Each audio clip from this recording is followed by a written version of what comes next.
Hello, everybody. We are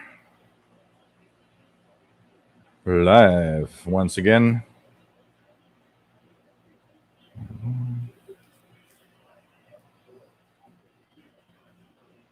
This is okay. This, like this, and bring this over here. And here we go.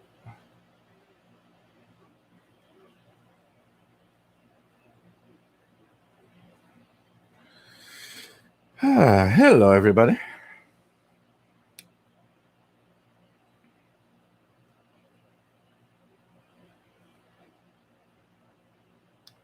Posted the link at the last minute.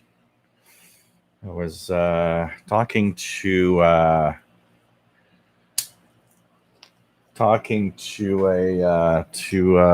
neighbor, and looked at the time, and it was like, "Oops, it's time for a live show." And of course, my beer is pouring too fast. Hello, everybody. Fin du monde. Quebec beer. Today is the Saint Jean Baptiste, which is the province of Quebec national holiday. It's pretty big here. This is as big in this province as probably Canada Day is for Canada. So I went to another different store. The grocery store where I actually got my beer usually is closed forever. I went there yesterday and the doors were closed. There was nothing inside anymore, and just little, like printouts that said closed. What? Okay. So I'll be getting my beer from. I found a place that looks nice, so I'll probably be getting my beer from there. So been enjoying the day today. It's been cooler, a little cooler. It's been like upper 70s today, which is a really welcome break because it was like really hot. We had 90-degree weather for a week and humid, and it's like, the kind of weather you go outside and you just want to like lie down and do nothing. I personally don't like that type of weather unless I'm at the beach or at a swimming pool. But if I'm at home, I don't want to have no 90-degree weather. 70s, lower 80s, perfect. That's perfect weather for me. So been pretty much doing a lot of stuff inside, and the air conditioning.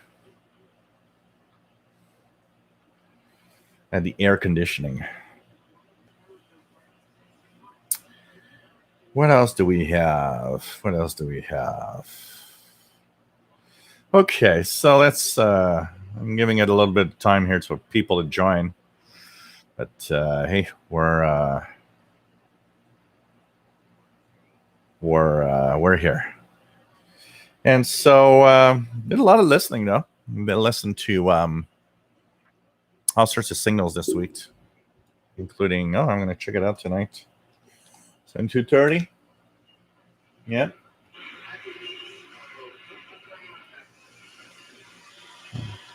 Iran, Voice of the Islamic Republic of Iran in French, coming in 72:30. Of course, you've got the very strong Voice of Vietnam on 73:15. And from WHRI, Iran is direct from Iran. So I did some listening this week. Had some fun listening to. I don't know why I got a kick out of since we did that show where we were tuning all the spy number stations. I've been following them a lot from the Preom website. Kind of having fun. Anyways, let's start the intro to the show and talk about stuff and ramble about radio. So Fin du Monde is my beer for today. I've got a 6-pack. And this actually is beer number 2 because I had a beer before the show while I was talking to the neighbor outside. So let's put it here. So welcome aboard, everybody. This is the Wednesday edition of the Shortwave Radio Show.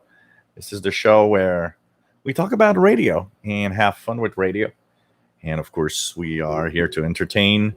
We're here to listen to the bands together. We're here to talk about radio, answer questions, and hope that you enjoy what we do. We are here twice a week on Wednesday at 8 p.m. Eastern, 5 p.m. Pacific. That's 0 hours Universal Time. And on Friday at 4 p.m. Eastern, 1 p.m. Pacific, 20 hours UTC. And sometimes on Sunday, if I have the time and I feel like it, but don't expect it. And when it happens, it's cool. It happens, you know. So we'll see for this weekend. I don't know yet. We're getting permission to go to other people's houses now. So I know that Saturday night I will be at my nephew's. We're going to eat some Japanese and play video games pretty much all evening. I think that's going to be kind of cool. And we, of course, have a beautiful chat room here, and we talk about radio. My name is Gilles. I'm located in Montreal, Quebec, Canada, by the way. And we have a beautiful chat room with wonderful people that are here to have fun with radio, like all of us.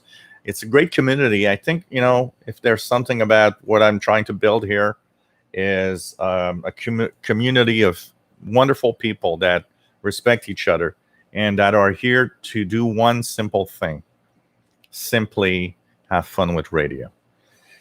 And so if you have a Gmail account, you can join in and talk with these people.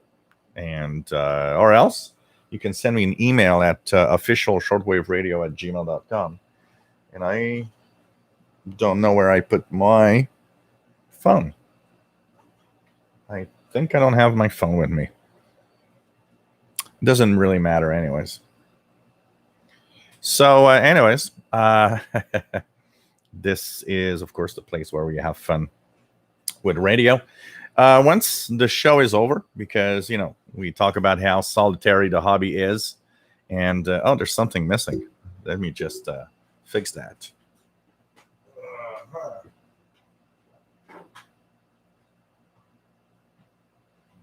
That's one.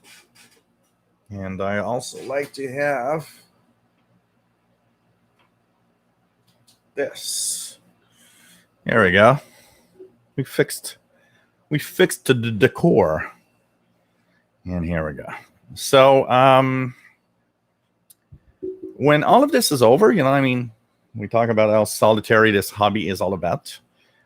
We are, of course, on Facebook. We have 1,049 members, which is pretty cool.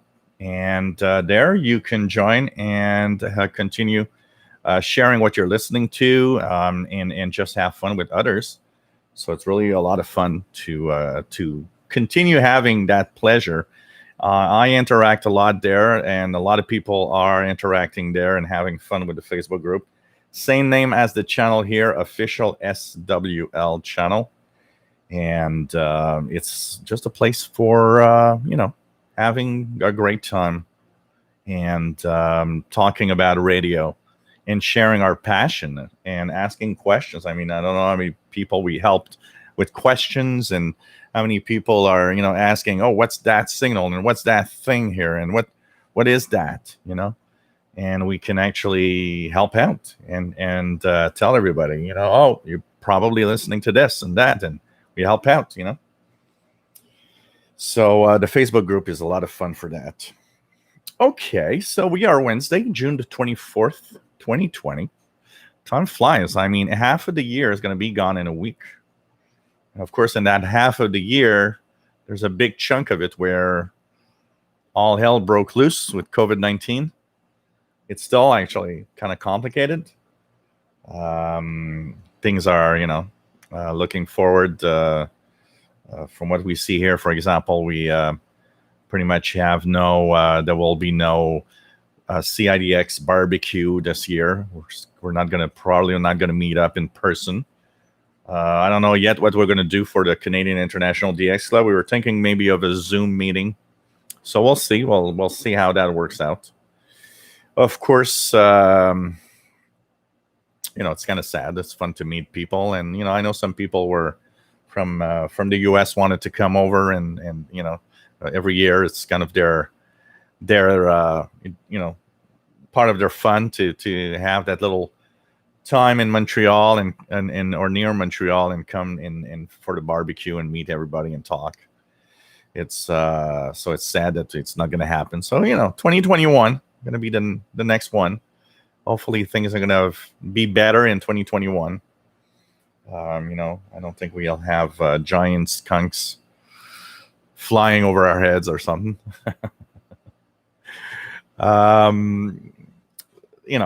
Here it's still complicated a little bit, but things are actually going well right now here. And as with things open, the bars are still closed. Restaurants are open with social distancing. They've opened the malls that are allowed to have only something like half of the capacity and strict rules of how you can go to the mall and so on. Of course, it's still a complex thing, and it's still something that we got to be careful about if we want things to get better. And like I was saying, today is Quebec national holiday. I actually had my somebody gave this to me, and I would rather wear something more neutral, but I had my my mask. I have my mask with the Quebec flag on it for today. So a lot of people kind of found that kind of funny and interesting. So anyways, we are, of course, going to have fun, and even though with whatever happens and how complicated things are, hopefully it's going to be things are getting better. And summertime, that's another kind of making it a little more positive, I guess. I got news from that Reticus receiver radio that I've purchased. The one that I talked about, the Reticus receiver that is made for the elderly, according to eBay post, which made me kind of laugh. It's in Vancouver. I just got an email that says that it cleared Canadian customs, and it is in Vancouver, and Canada Post has it. So if it cleared customs, and that was dated June the 22nd, and it was at Vancouver, I am crossing my fingers that I might get it tomorrow or Friday, which would be kind of cool. So I can have my elderly radio and feel like an old man. So so that's kind of cool. That's going to be interesting to see. The other thing is about what's going to happen with as I purchased. So a question that somebody asked, and a lot of people wanted to have an answer. It comes back regularly because people use radios, and a lot of portable radios. And these portable radios, well, we use batteries, and we often use alkaline batteries, or apart from the ones that are like the XH Data that uses an 18650 lithium ion. A lot of the radios we use AA batteries. And it comes back regularly. Where do you buy your batteries? What do you do? Do you use a power adapter? I never use power adapters with portables ever, because they induce noise in the radio. And actually today I purchased another set of 16 rechargeable batteries on Amazon. So Amazon has Amazon branded batteries called Amazon Basics, and they are nickel metal hydride batteries, NIMH, pre-charged. And I had purchased 16 of them about 2 years ago, and they're still going on strong and working really well. And what's happening is I had about 60 rechargeable batteries, AA batteries here, which could power pretty much everything. The problem is rechargeable batteries are not eternal. And when I purchased the Amazon Basics, pretty much every rechargeable battery that I had was at least 8 to 10 years old. That's a long time. And batteries degrade in two ways. They degrade with every charge cycle that you have. They also degrade naturally with time. So put 10 years of time, maybe, a couple of hundred recharges. That means that a lot of them are dying. And actually, the more I use them right now, the more I get dead batteries. So I am slowly running out of rechargeable batteries. And more been relying on alkaline batteries to replace. So of course, I purchased like a 48 pack of alkaline batteries to kind of compensate. But the problem is alkaline batteries, it's not the best solution. It costs money. You got to replace them. They don't recharge. And they are not necessarily that great for the environment to, purchase batteries all the time. So this morning I was looking at my batteries and I thought, you know what? Okay, it's time to do something. So I purchased another set of 16 batteries, Amazon Basics and IMH batteries. So hopefully I'll have that by early next week. They say June 30th, but that's like the worst case scenario. I'm probably going to have them like, maybe Friday or at the latest Monday. But anyways, whatever time it takes, I purchased a pack of 16 so that I can have more batteries to rely on my radios. Because the old batteries that I have, there's quite a few of them that are still good, but I'm running out of good rechargeables. And 10 years, few hundred recharges, they made their time and they worked out that cycle. So that's where I get my batteries, and whatever you use. I know some out there use IKEA batteries, and some use the Eneloops from Sanyo, and they're all great batteries. The ones that are in IMH and that are written as pre-charged are usually good batteries.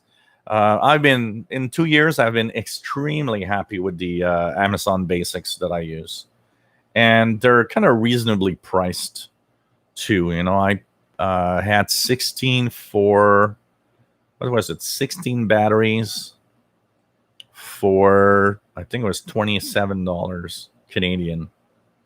So 16 batteries for $27 and IMH rechargeables, it's not that bad of a price. If you consider that at the stores, most of them charge like a pack of 4 rechargeable Duracells is like $15 or $16, and you just got 4 of them.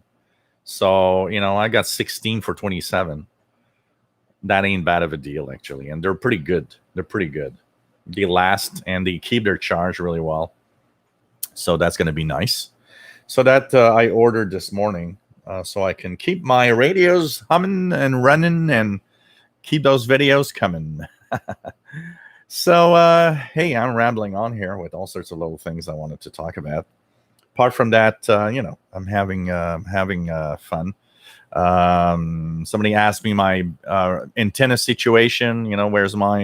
Where's that K180? Well, it's right here on the floor right now because I use it as a handheld antenna, and I want to make more videos to track satellites and on the VHF UHF channel make some observations and videos showing that I'm doing some satellite tracking using it. Right now, my situation for antennas is the way that I actually use my antennas right now is simple. And the front on the balcony, I still have the W6 LVP loop, and I've got the MLA 30 plus loop that is actually twice as high as it used to be. They perform pretty much the same. The only improvements that I would say the W6 LVP loop seems to have, which is because it's very expensive, is in the low frequency range, like 160 meters. W6 LVP seems to be much better, which intrigues me because it tells me maybe it could be a really W6 LVP loop could be a very good medium wave antenna. But I got filters that block everything below 1.8 megahertz, so I don't know. But on 160 meter band, it's definitely better than the MLA 30 plus. I'd say starting at about 3 megahertz and above, I start not seeing really any differences. So, that's why I keep saying, don't spend $300 for a W6 LVP loop. By the MLA 30, it performs the same. There's not enough difference to really tell you to shed $300 when you can have a $40-ish antenna that runs almost the same. For the rest, I got my sloper still in the back. Right now, my sloper is my go-to portable antenna because in the back is where I like to kind of relax because, you don't have the cars from the street in the front and everything. And the kind of the scenery of all the little houses and the trees and everything in the back is kind of nice. So I tend to go there a lot more. Also, I'm in the shade of the sun in the daytime, so I actually put some alligator clips on the 901 balun, and I clip the sloper to my portable radios when I'm in the back, which gives them a nice boost of signal, and works okay. And it's kind of interesting to use it in that way. So I've been doing that when I go in the backyard with my portable radios, and having a lot of fun doing that. So it gives me interesting performance, and it's noisy, but it's better than just the telescopic of the radio. So it's kind of a compromise, and it gives me a nice reception of different stations that I want to listen to. Half of my portable, what I do is I just so somebody asked me what that means. So when I write on my videos, using coupling the sloper to the telescopic of my portables, somebody asked me what does that mean. So I don't know if I could do an example here, maybe not, but so coupling, I'll use this green wire here. So say that this is my sloper, okay, an example. When I put my portable outside, I don't extend the telescopic much, maybe just one section or two, but not much more than that, because I'll clip my sloper antenna on it. So I don't need to really extend that.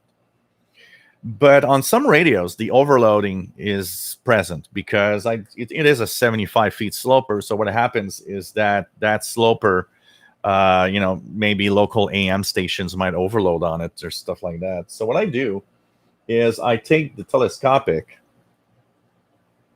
and instead of directly clipping the antenna, what I will do is do some turns like this, and never have the metal of the wire actually physically touch the telescopic. So what does this do is that since the wire coming from the sloper does have signals, it actually radiates that signal if you want. So it's called coupling. It's that the telescopic is getting some of that signal from my sloper, but because it doesn't touch directly, it's not getting all of that signal. It's getting half of the signal.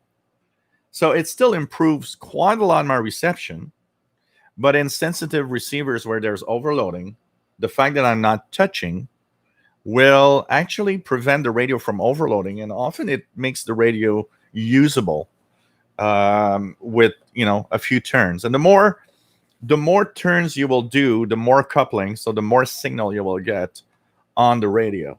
So it's a great way of kind of having a big antenna connected to a portable radio that might overload and kind of attenuating the signals a little bit. I rather do that than use the DX local switch, because the DX local switch in most radios is kind of too drastic. It's all or nothing. With the coupling, depending on the number of turns that you'll have on the telescopic, you can increase that level. It's like an RF gain. You can increase. The more turns you will have, the more signals you will have. So you can play around, and it's like, okay, that radio, 4 turns is enough. That radio, I can do 10 turns, and it's okay. That radio, I can just clip it with an alligator clip to the antenna. It can cope with it. So it depends on the radio, and it's something that you can, learn over time. So these are little tricks that I use personally. So hang on, guys, because I'm going to start saying hi to everybody in the chat room, and I am half an hour into babbling about stuff. So hope that you guys hang in there. Jerry DX, nice to have you here, my friend. By the way, I've unblocked you from the official SWL group. If you want to join in again, please do so. Be careful what you post, because you've been removed once because people flagged some of the stuff that was on the channel. I don't know, maybe you wanted to post it maybe on your personal wall, and you by accident posted it on the channel. Remember, radio stuff only, and we are staying far from politics, far from religion, and concentrating on radio. Very important. But you're join again. It'd be fun to have you, Jerry DX, on the official Shortwave channel. Mark Cancelata, nice to have you here, my friend. Joe Rudman from Chicago, nice to have you here. Moria 330, nice to have you on board. Stephen Wood, nice to have you on board from Cape Cod. Bobby Burgess says I could have gave everybody a heart attack. I was wondering, because when I moved up, I kind of ran up the stairs, and it was like, oh man, the show's supposed to start in 5 minutes. A lot of people must be wondering, is there a show tonight? He hasn't posted the link. Usually he posts the link on, half an hour before. Joe Sambranias, nice to have you here from Brazil. Jeff Barrett, nice to have you on board from Cincinnati. Brent, nice to have you on board from Brockville, Ontario, Canada. Steve Wynn from Colorado. Alme Sam, nice to have you here. Bobby Burgess, of course, is WA 5107 in Morgan City, Louisiana. Hey, Chris Alpha Tango, nice to have you on board. He says, hell yeah, my love beer is all sold out here in the States. Oh, man. Cheers, by the way. I haven't took a sip yet. Pagemaster, nice to have you here. KC5VOY /WA5136 SWL in Moore, Oklahoma. And Mr. Paul, until just before the show, was sleeping just there in the chair behind the camera. I thought I would be able to show you Paul the cat, but he went off. Tom DXer, nice to have you on board from the lower Hudson Valley, New York. Pamela, nice to have you here, Pamela. I've lost my little place. Pamela, nice to have you here. What else do we have? Joseph Ickenbaum, nice to have you here, my friend Joseph. And 19 Celsius and foggy and windy as always in the Bay Area, California. Frank Ireland, nice to have you here from Tampa, Florida. Steve Wynn says, turn the on the air sign on. Eyebrawler, nice to have you here from Arkansas. Broadcast Wanderer, nice to have you here from Kansas. James Farley, nice to have you here. Some good DX a few days ago. CHU 14670, good now. Cool. Rob in Phoenix, Arizona, nice to have you here. Raphaël, nice to have you here. Bonne Saint-Jean. Et bienvenue, Raphaël. Centre-ville, from downtown Montreal. And Bonne Saint-Jean-Baptiste. À tous les Québécois. Tristan, nice to have you here. Roughest Newt from the Laurentian Valley, Ontario. WOHP 1390, nice to have you here, Rick. W8PRR. Listening to New York radio, working several aircrafts.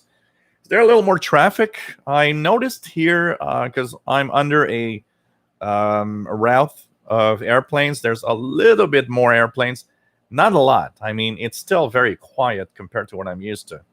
The sky seems to still be pretty dead, but a little bit more. I kind of seem to find that there's a little bit more airplanes. MDK2, Matt, nice to have you here from Colorado. William Moser, nice to have you on board. No problem, Matt. We'll wait for you. Akadarius says, hello from the Republic of Texas. So Paul the Cat is pretty nice, pretty good. He's having fun. We've got new neighbors downstairs, apartment 1, and they are often in the backyard, and he's found new friends that he goes and they seem to like the cat. So they're kind of happy. Paul goes, says hi, comes back up. Shady Pyro 90, nice to have you here from Courtenay, British Columbia. No, the Swedish Rhapsody is been gone for a long time. James Bowers, nice to have you here. KC1ENJ from New Hampshire. Randall, nice to have you here from Northeast Illinois. J. Watterson 69, nice to have you on board. Mark Cancelora says, yes, the Facebook group is great. Joseph, what's on 11850? Let's check it out. 11850. Do I hear anything here? I don't. Maybe it's gone now. But what's on 11850? I'm just going to get the EIBI frequency list on. EIBI. And 11850 at this time, nothing is listed here for this time on 11850. What language is it? Gordon Treadwell, nice to have you here. VE6 GPT, nice to have you on board, Gordon. Had a hard time finding you. Lost my last account and had to open another.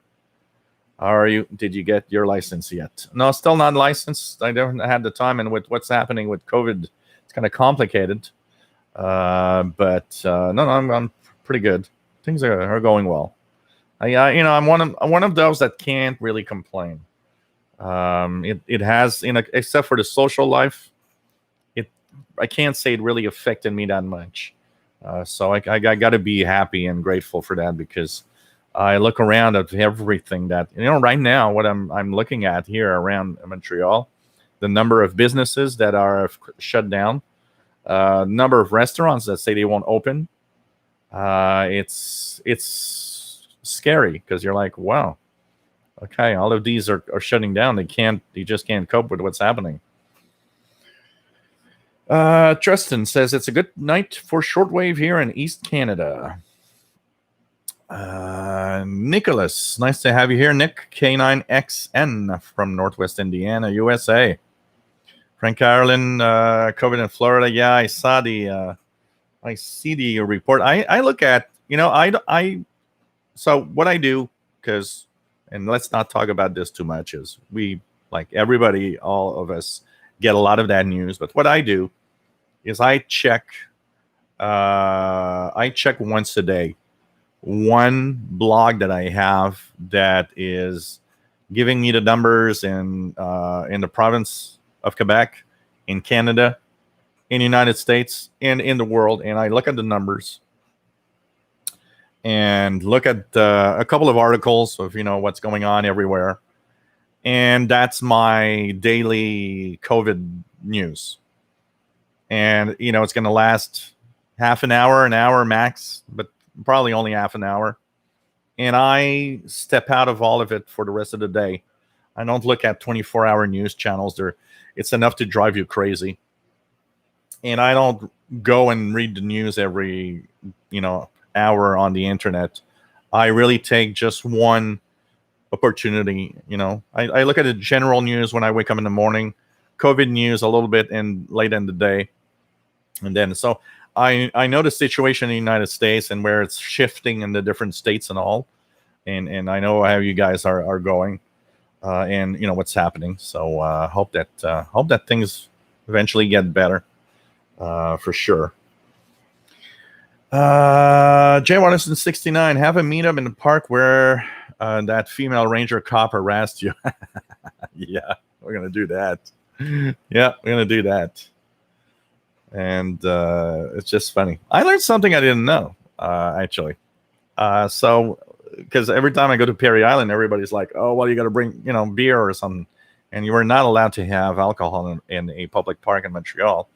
But I did learn something, and I need to make sure that it's everywhere. But from what I've learned, if I bring a lunch to eat, I'm allowed to have wine or beer, which means if I have food, and I don't mean a bag of chips, if you have real food, like you're eating there, apparently you can have a few beers and wine.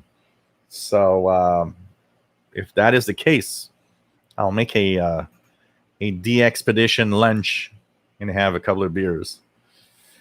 Frank Ireland, his county just implemented a mandatory mask rule today. I am for the when you're inside, like whoa, something happened here. Okay, I froze for a minute. This is weird. Oh, look at that. Lost my connection. Something is weird. Let's check it out here. So you guys, I lost the connection. Okay, I'm back. Are you guys back? Something weird has happened here. I hope it's back to normal. Too much COVID news. My computer kind of froze. I installed a new graphics driver for my NVIDIA card this afternoon, and since that driver's there, my PC's been acting weird. So I don't know if it's part of it, but things seems back to normal. So when the mall here, and not everywhere is like that, but the mall here, you can't go in unless you have a mask. If you don't have a mask, forget it. Which I think is okay. I mean, outside, taking a walk and stuff like that, I'm okay with no mask. But inside grocery stores, going at the mall, whatever, I am for that. Everybody has to wear one. They were saying here in Montreal about only 30% of people actually wear a mask. I think it's important. If we want to have a normal life as fast as possible, I think it's important that we do take care of that, and that we wear a mask, and we take it. That we take some precautions for sure. I haven't gone downtown Montreal since March 15th. Last time I've been downtown Montreal was when I had my last beer at the bar. I have not gone downtown Montreal since. I have not taken the subway since. I have taken the bus a couple of times, but only because I really had to. So, I don't know. Kind of complicated. What else do we have? Yeah, the Conet project is available online. If you go and check it out, I believe you can still buy it. You can still buy it. It is available. Rufus Newt, nice to have you on board, my friend. I think I said hi already, but anyways. Fleur de Lis, yes. Jeff Barrett, nice to have you here. So,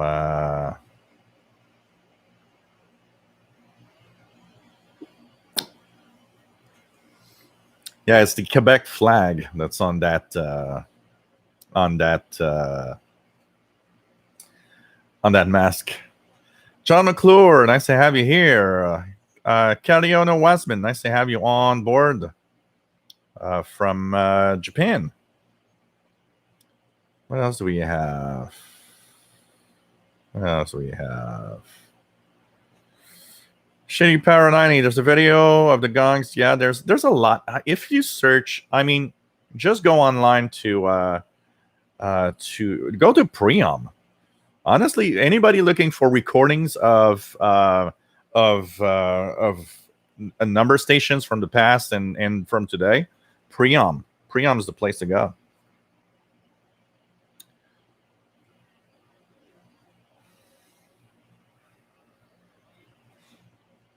John McClure, how good are Anteloops? The Anteloops are great batteries. They're a little more expensive than the other ones, but they're really good. Yeah, it's like every battery, Rufus. When you have batteries, remember one thing: there's a chemical reaction it's very small, but if you don't use them, there's a slight leak, and there's always a slight chemical reaction going on. That's why batteries have dates on them often, because that chemical reaction goes on. At some point, the battery is going to be dead. Jay Watterson, NIMH batteries do not have memory effect. That's why any NIMH batteries have actually taken over. Nickel cadmium, the nickel cadmium that were before had the memory effect, but NIMH batteries do not. You don't have to fully discharge them ever. Actually, NIMH batteries, if you fully discharge them all the time, it's not necessarily the best way to treat them so that they last a long time. It's like one of the things, like lithium-ion batteries. If you have 18650s, don't drop them to zero all the time. They won't last long. Lithium-ion are made to be recharged as soon as you want to recharge them.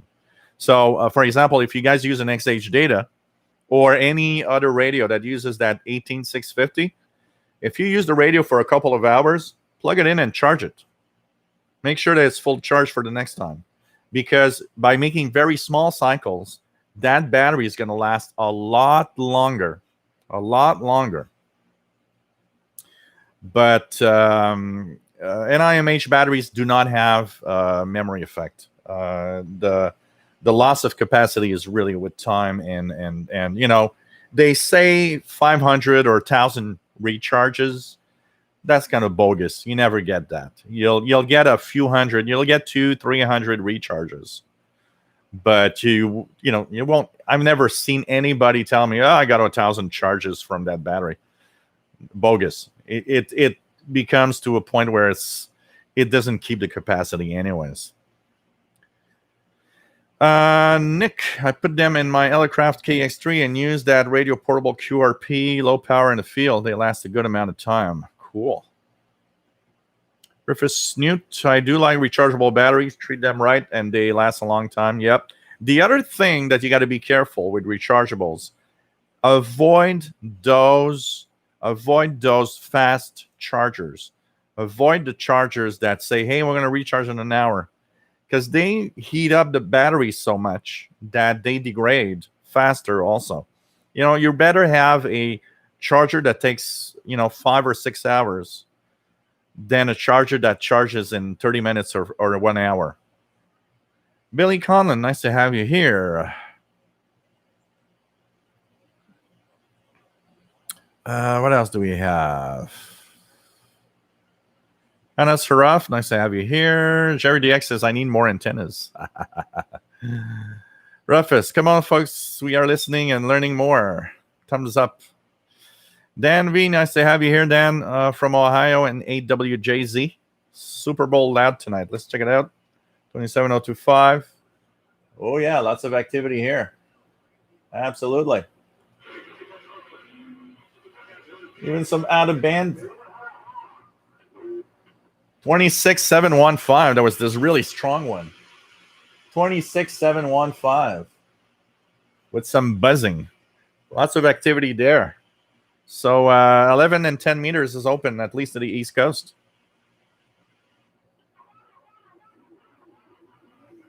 John Pickney, nice to have you here, John, from Virginia, W3XWT. He's in Spanish. Look at that guy.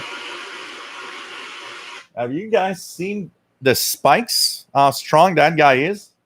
And he's in Spanish. I don't know where from where, but wow. Steve Miller, nice to have you here from a really hot Arizona.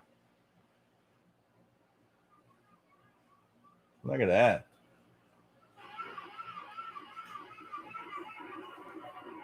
What's the I never understood the reason why some do these weird sounds and noises.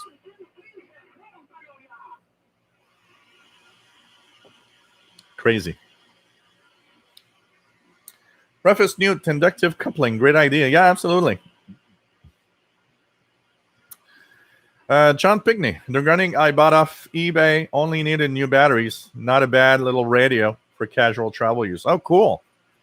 Cool. I purchased once a little scanner, portable scanner, like a unit and 30 channel scanner, and it was dead on arrival. And in the so on eBay you gotta be careful when the seller says, "Oh, by the way, it's not tested." Not tested equals it doesn't work. And but with shipping and everything, it's like I think it cost me like $20, and I thought, $20. I want to have a cheap scanner, so I purchased it for $20. And when it got here, the only thing that was wrong is that there was a disconnected wire from the battery compartment. I soldered the wire back, and it's working fine. Prasad, nice to have you on board from India, my friend. Always nice to have you here. Mickey Dalmage, nice to have you here from Sherwood Park, Alberta, Canada. Rufus says, keep babbling, Joel. Rick Sada, nice to have you here, Rick, from Milwaukee. Nick says, thanks for the show tonight, and everyone in the chat is awesome. Absolutely. Of the Dawn, nice to have you on board. Taco Bell for dinner. Whoa. I never, ever had Taco Bell. We have one in town somewhere that I passed in front a few times, but never, Hey, Trond, nice to have you on board. No problem. Got to be careful with these accounts and the passwords we use. Very important. Because it doesn't affect, being hacked. Because when I was a tech guy, I've seen that so many times. People telling me, if my account gets hacked, I'll just do another account. And I always tell them, you got to think more than that. Because that account that you have that had been hacked can mean problems for other people. And it's something that people don't think about. So very often they're like, well, if I get hacked, it's like, I still remember one of my clients. His password was 111111. And I remember when the first time I went there, I said, you're going to be hacked with a password like that. And he says, nobody knows it's that password. Yeah, they're going to try it. Impossible. I said, well, you better change it because you're going to be hacked. And he never changed it. In about 6 months, maybe 6 months, calls me and says, is there a way to, get back an account that we lost? And I said, and I immediately said, so that 111 password you got hacked. And says, yeah, you were right. Yeah, I know. It was a hack waiting to happen. You don't do passwords like that. It's very important to be much more than that. And add two-factor authentication is even better. So be careful because it has an effect on other things. If when something like that happens, and a couple of people that told me, well, I don't, if I lose my email, I'll just do another one. And I said, you got to think more than that. You got to think that email, there are things you did with it that maybe you're going to say, oh my, okay, that account was that email. I can't access the, okay. But the other things I would tell them is, remember one thing. If you correspond with your friends and family with your account, remember that if you get hacked, the bad guys could send fake links, could send all sorts of things that are going to try to steal money from your friends and your family.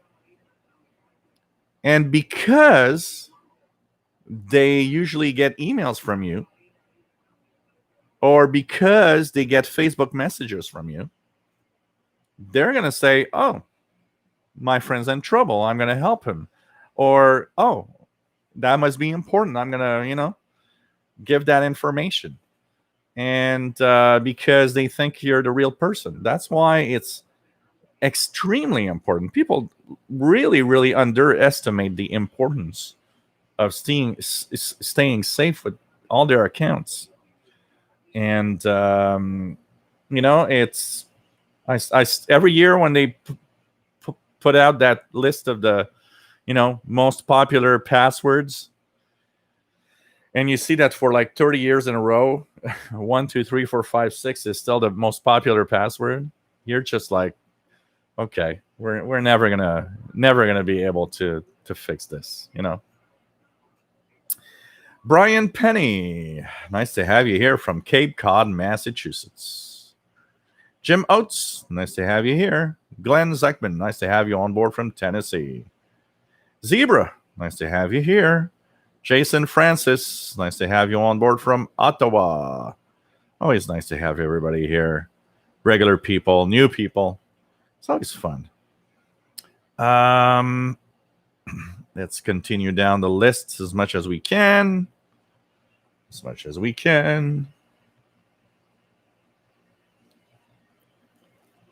else do we have? Trying to catch up as fast as I can here.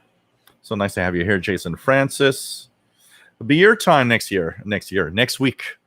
Quebec, it's Quebec holiday today, but it's the Canada Day next week. Next Wednesday, actually. So when we do our live show next Wednesday, we'll be on Canada Day. John Pigney won't be on Friday due to getting blood drawn at the time. So I'll start fasting tomorrow. You're going to have some blood check. Peter, nice to have you here from Marilla, New York. About 14 miles east of Buffalo. Just popping open my first beer. Well, cheers.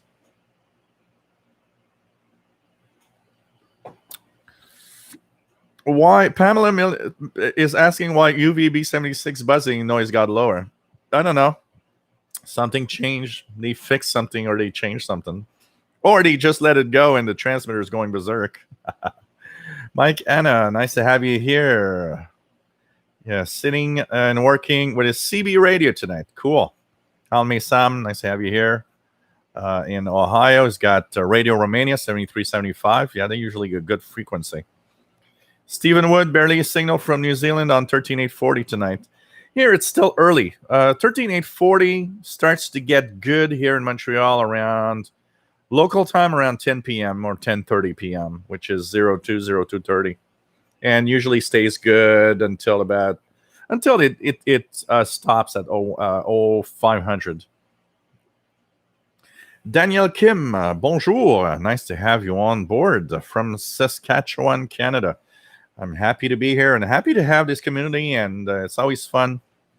Always fun to have everybody here and enjoy the same thing, enjoy radio together. It's kind of cool. Shitty Paro is having dinner. No problem. What else do we have? Kevin Wood from Nova Scotia. Nice to have you here. Nerdy Gray Fox, nice to have you here. And Bonne Saint Jean Baptiste, happy Saint Jean Baptiste, absolutely. My beer tonight is a Saint Eude Scotch Ale Fort. I've seen that somewhere. I never tried it. I've seen that somewhere. Nicholas says I got Radio Romania at 7730. 7730? Radio Romania is 7375. 7730 is WRMI.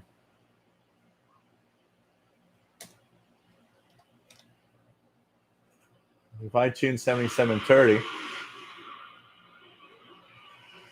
yeah, and it's the interval signal in 7375. So Romania is not in 7730. 7730 is WRMI. Romania is on 7375. So I don't know if it's going to freeze again, but I saw my. It's interesting. My taskbar is refreshing every 20 minutes, which is something that never happened before. It seems to be only since that new NVIDIA graphics driver. I hope it's not going to create new problems. Jean-Marc Litz, nice to have you on board. 5 days in the hospital for a gallbladder. Ouch. I never had that. I hope I never do, but apparently it's extremely painful. Tron, where's Paul the Cat? Paul the Cat is going outside. You know, it's summer. Paul the Cat is like spending a lot of time outside. It was so funny because Paul the Cat, so, you know, we've been having a week of really warm weather. And for some reason, even though it's 90 degrees outside, 34, it was like 34, 35 Celsius. He still wants to go out. And, you know, I see him lying under a tree, like, you know, all spread out like this, like he's going to die or something. And of course, I always, you know, I look at him and it's like, why is there air conditioning inside? You're going to be so much better in the house. But, you know, he's outside and I guess, you know, he sees things happening around him and he likes that. But that all ended. Today is cooler because yesterday evening we had thunderstorms and last night we had rain. We had about an hour. So I went to bed at 1 a.m.-ish last night, or today, basically. And it was that there was a little period of time when it wasn't raining outside. And I opened the door because he wanted to go out. And I said, it's going to start raining again soon. And I'm going to bed. And if I fall asleep, I might not wake up before, you know, late. So he went outside. And I saw him go down the stairs. I was like, okay, I'm going to bed. I'm going to try to, you know, I'm going to try to be alert. But I wake up. And it's, I don't know, 4:30 a.m. And I'm like, oh, Paul the Cat's outside. And I'm hearing pouring rain. But it's like raining crazy. And I'm like, oops, Paul's somewhere under the rain. So I got up, opened the door. And, you know, while the door is open in the back, I go pee and, you know, have a glass of water and stuff. And I'm calling him, you know, it's like I'm calling Paul. And it took about 10 minutes. And he gets in and he's all wet. And he looks at me and he meows like, you left me outside. It was just like, yeah, you're mad. I left you outside in the rain. I told you before I went to bed that if you go out, I'm going to go and probably sleep.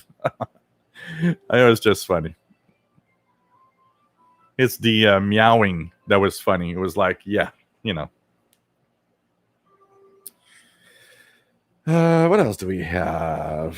Hey, G. Brennan, nice to have you here, Glenn. Wave scan on 7730.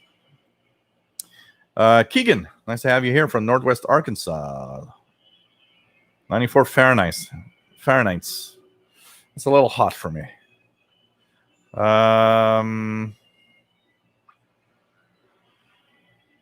Moria 330, just had that. Found my RAM was at 96%.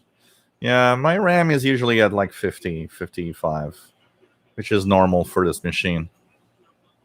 So it's really my graphics adapter. 2E0AAM, nice to have you here. He says it's YouTube, not you. Yeah, I don't know.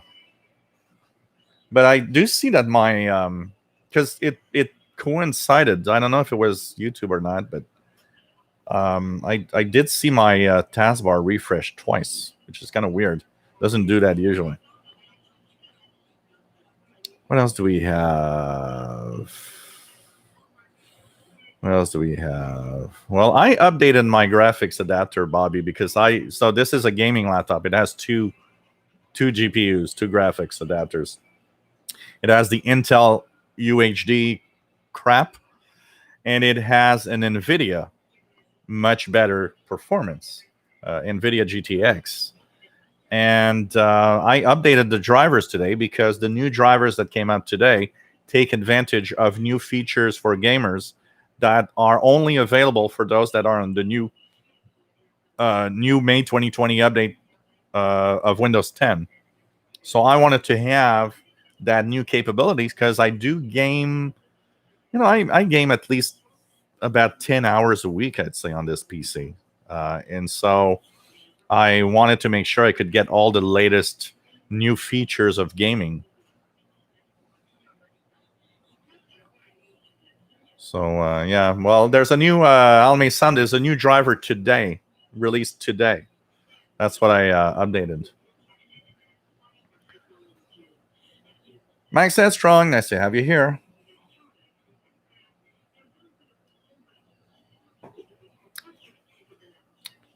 Let's put it that way, Max. Anything controversial, let's just keep at. Roberto Rojas, nice to have you on board. Buenas noches, mi amigo.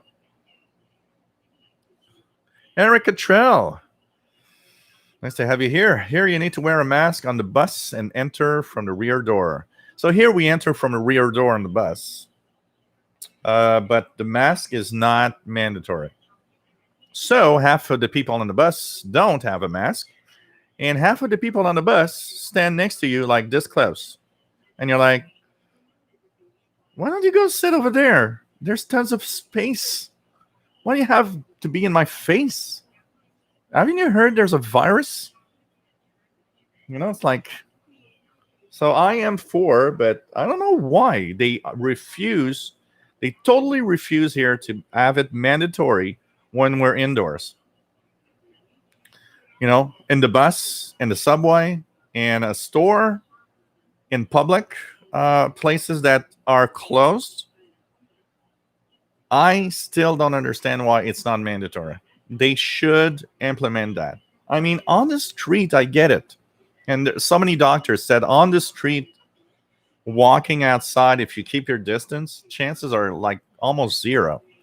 But inside in a grocery store, in a store, in a mall, in the bus, in the subway, everybody should have one. That's it. Professor Newt, I work with a face shield, 2-meter social distancing, and extensive cleaning and barriers between workers. Rifleman 336, nice to have you here. And 8UCN, no problem. Pirate at the unusual frequency of he's still there? I was listening to that pirate earlier. Is he still there?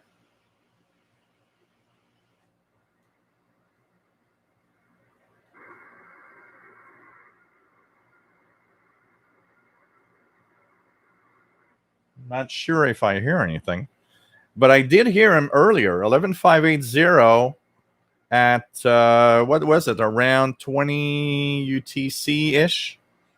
I could hear him really, really well. And the USB signal is so wide that it looked like Mixed Radio International. Prasad was listening to BBC News yesterday. And last night, there was bad news from Texas. Hope things improve fast. Yeah.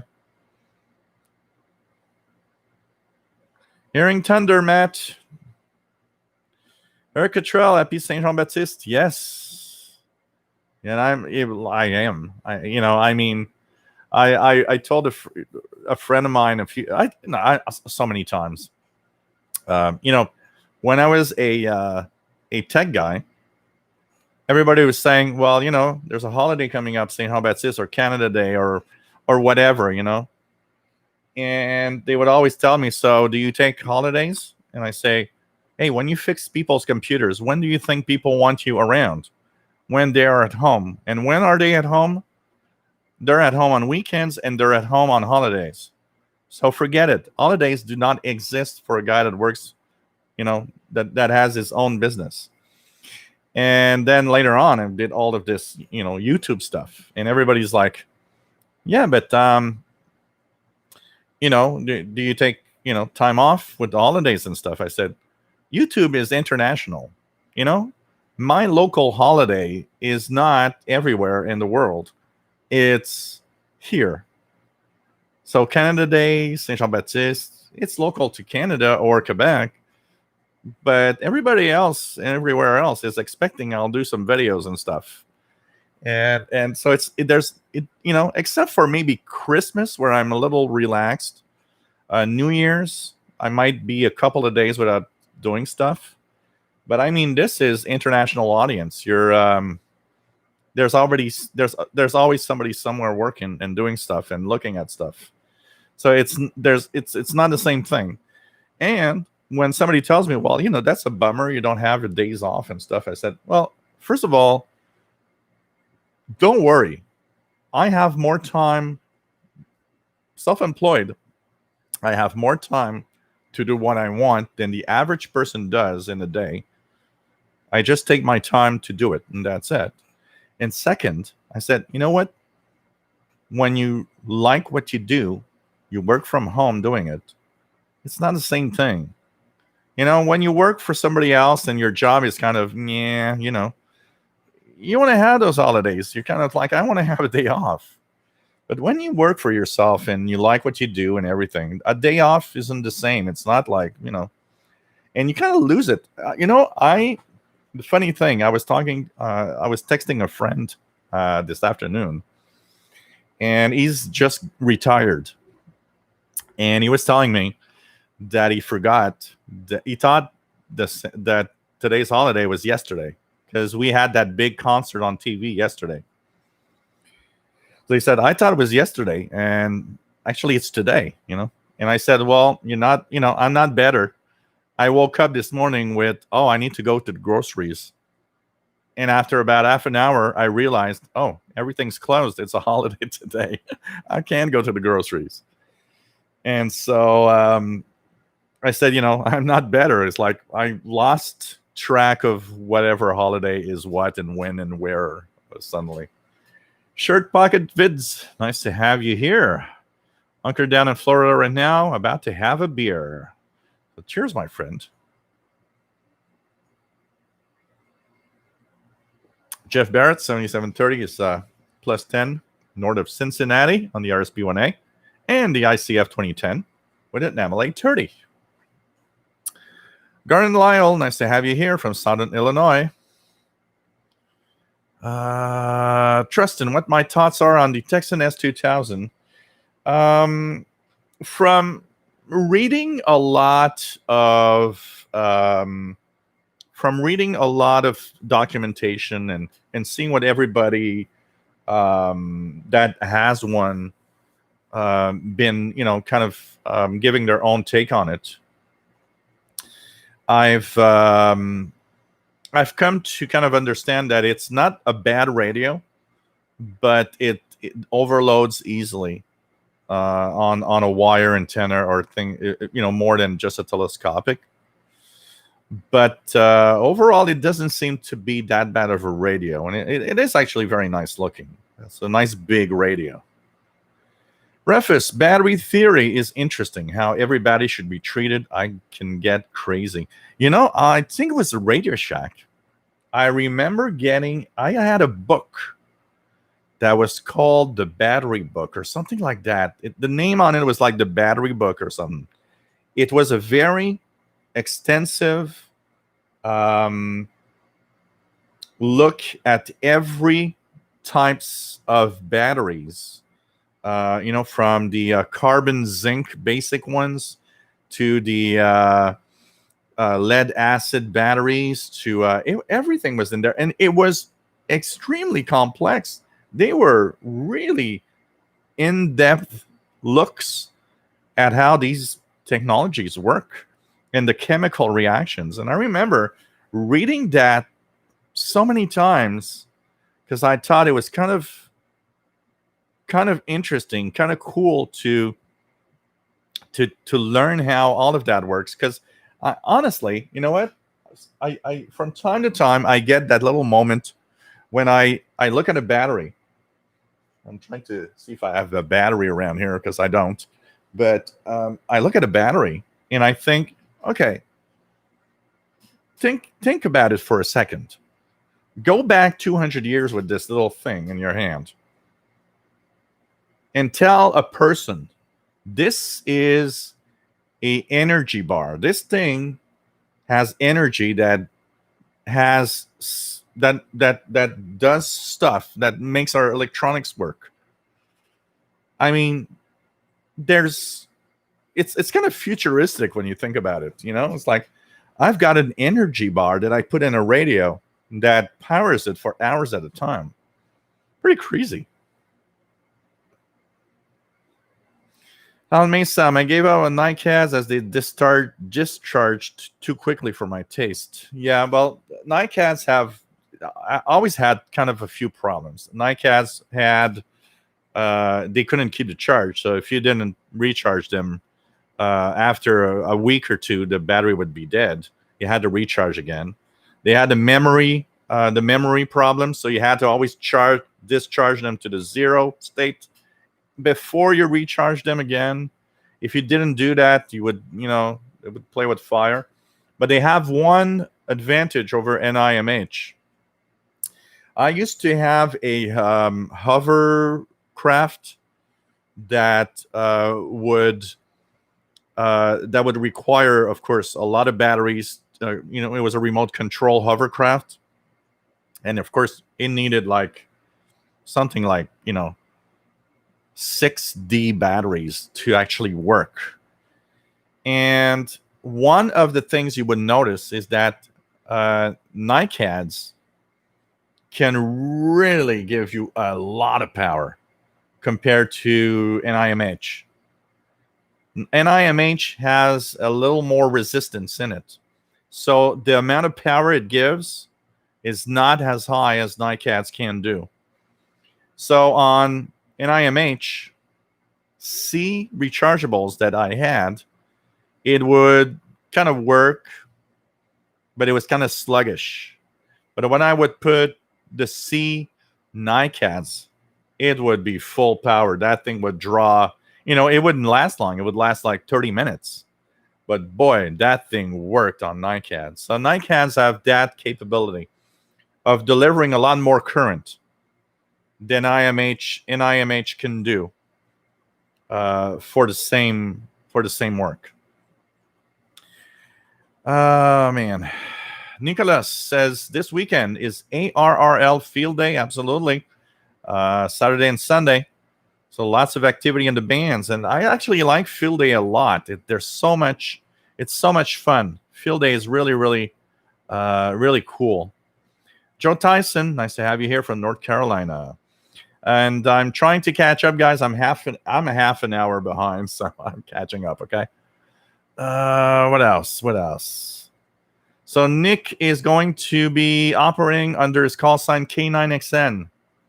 So you know what? I shouldn't take note of that, because if I hear you, I'm going to make a video and post it on my channel.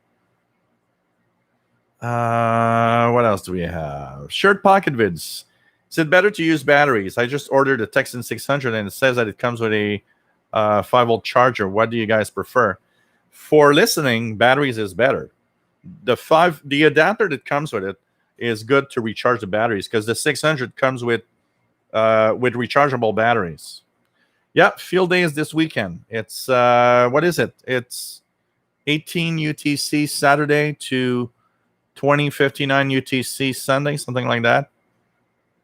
So it's this weekend. How many sound for the PL880? I use an external charger and 2 batteries. So when one is starting to show low, I'll charge the other and swap them.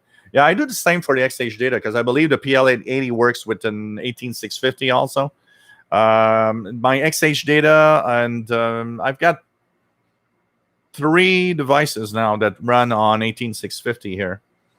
And so what I have like 20 18650 batteries here. I bought a pack of them on eBay. And what I do is I keep them as charged as possible. And I switch, and I've got 2 chargers. So I can put 2 batteries, 2 18650s on the charger, put it charged. So like that, I don't use the internal recharging of the radios. Arthur's out of Crafter's Kitchen. I say, have you here? And he's excited with his Panasonic RF 2200. It is it's a great radio. I know you're going to be. These are so amazing devices. Eric Cottrell, strong signals on 27025. Keegan had more FM E-skip this afternoon. Virginia and Maryland. Wow, cool. East Coast. Maria 330, been meaning to study and take his ham license, but no time. At some point you'll have time. William Moser, question: what is the widest a radio can go? I see these wideband radios, and they go forever. Look, most receivers. First, we have to not get lured by that capacity. So, for example, I've got the ICOM ICR20 and the ICOM ICR30 portables that go from 100 kilohertz all the way up to 3 gigahertz. I've got a wideband, an ICOM here that goes up from 100 kilohertz to 2 gigahertz. All of that looks nice. It's like, oh, wow, a super wideband. I'm going to hear so much stuff in there.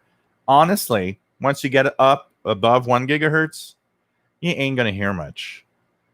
So don't get lured by, oh, look at that. That thing goes to 2 gigahertz. Yeah, you won't hear much there. There's very little.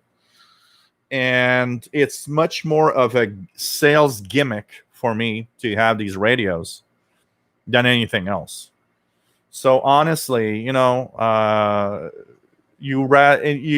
better off with something that has less of a wideband coverage.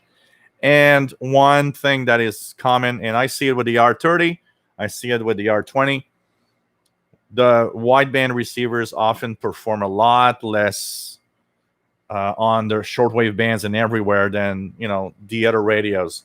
The fact that they had to make technology to have it go wideband also means that for the same price, they had to make compromise. So the R30 is actually a crappy radio in general. The R20 also. I'm sorry, I know I get aid mail every time I say that, but I'm sorry, not for the price they are sold. They're crappy radios. It's sad because they could do a lot. And I wish, if I had one thing to say to Highcom, it would be pack less features. And you know what? That ICOM ICR30, they should have left it like, okay, it goes to, this one goes to 1 gigahertz. And forget about trying to have it cover some other frequency range, which anyways, it's bad because it's an up converter for the most part, which is a crappy way of doing reception of a frequency range. And concentrate on making that part with the technologies you want to use and decode better. Make the receiver better, more resistant to overload. When I purchased the R20 portable, I mean that's like 7 or 8 years ago. I kind of got, there was a lot. It was a wideband receiver. It was upper lower sideband. That draw me to it because I could finally listen to single sideband 2 meter stuff and so on. But part of the hype of me buying it did come from the fact that I was like, oh, it goes to 3 gigahertz. That's going to be interesting. It's not. Honestly, above 1 gigahertz, forget it. There's not that much. So, you know what? Don't get hyped by the sales pitch of, oh, this goes to 6 gigahertz. It's like, they did that in the 80s and 90s with scanner radios. And I still remember I had a Pro. So at the time I had a Pro 51. I think it was a Pro 51. That was a VHF, UHF up to 800, 900 megahertz. That Pro 51 performance was great. I would receive what I want to receive. Everything was great. I got caught by the sales pitch of, oh, look at that new Pro 26. It goes to 1.3 gigahertz. Oh, I want to have that one. It goes to 1.3 gigahertz. I fell for it. And I sold the Pro 51, which is a big mistake, because I needed money to buy the Pro 26. When I got the Pro 26, I very, very rapidly found out it was the crappiest scanner I've ever owned, overloading on everything. It was so bad as a scanner radio. And that's where I purchased my Pro 92, which is right here. This cost me a fortune. I purchased it from Universal Radio in the United States because it was a trunk scanner. There were no trunk scanners in Canada from Radio Shack at the time, but I wanted one, and I got this one. And this one is a good receiver, and the trunking part works well. I rapidly sold the Pro 26 for this, and when I sold it, I wasn't very fair with the guy that purchased it, because the guy that purchased it was like, "Why are you selling it?" Oh, well, I got a trunk one. That's why I don't need that one anymore. But honestly, I wanted that thing to get away from me. It was the crappiest thing ever. So you got to be careful not to fall for the, oh, this goes to 6 gigahertz. That goes to 8 gigahertz. That listens to 10 gigahertz. Who cares? There's nothing to listen to there. Not with regular technologies. What I mean by that is, yes, there are stuff and there are signals there. There are things. But a regular down-to-earth little portable radio, that's not where you're going to get a lot of those signals and stuff that there is to listen to. Man, I'm talking a lot tonight, so I'm like super far in the chat room. So if you guys said hello, don't worry, I'm coming to you guys. Crittenden Total 4 KJ7NUX. Nice to have you on board. Joe Tyson finally got his MLA30. Hope to hook it up to the RSP2 this weekend. Woohoo! Cool. What else do we have?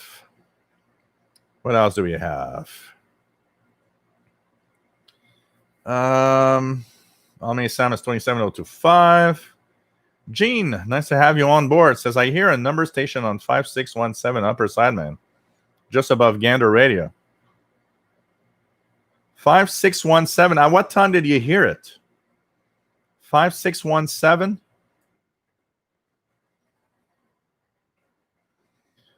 Nothing here, but it's not impossible. So it's a number station. 5617. Interesting. And what time do you hear it, Gene? Just out of curiosity.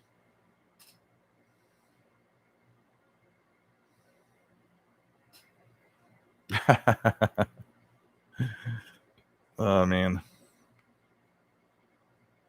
Okay, let's try to catch up. Let's do a spree here. Going fast. If you have a question I haven't answered, ask it again. I'm going to try to get a little more. Tron, you are a moderator on the channel, on the official SWL channel.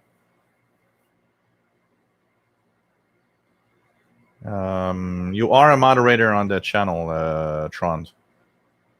As for administrative privileges on the Shortwave channel, I have only one other person, which is an admin, which is Sheldon Harvey, because I know Sheldon Harvey very well, because we've known each other for a long time, and because of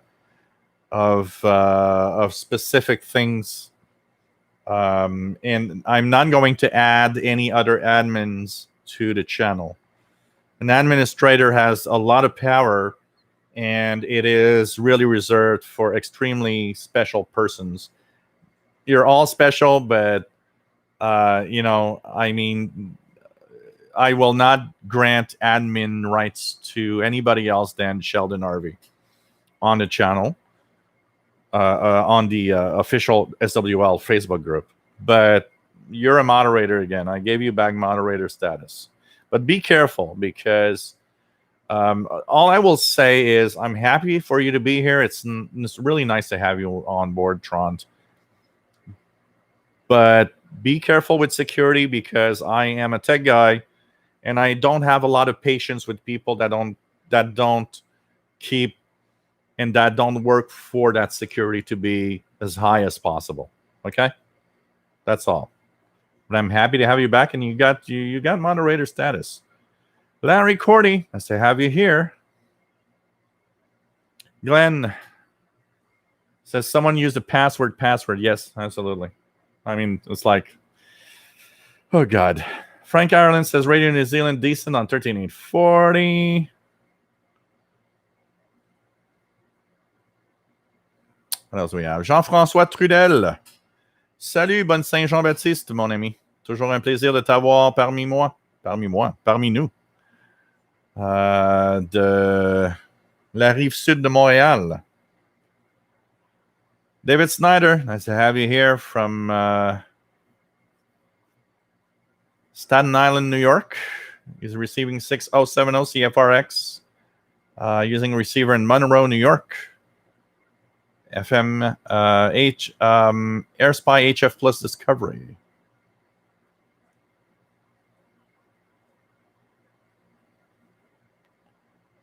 What else do we have? Matt says, I got a weather station for my birthday. I need to scout out a good location for it in the yard too. Cool.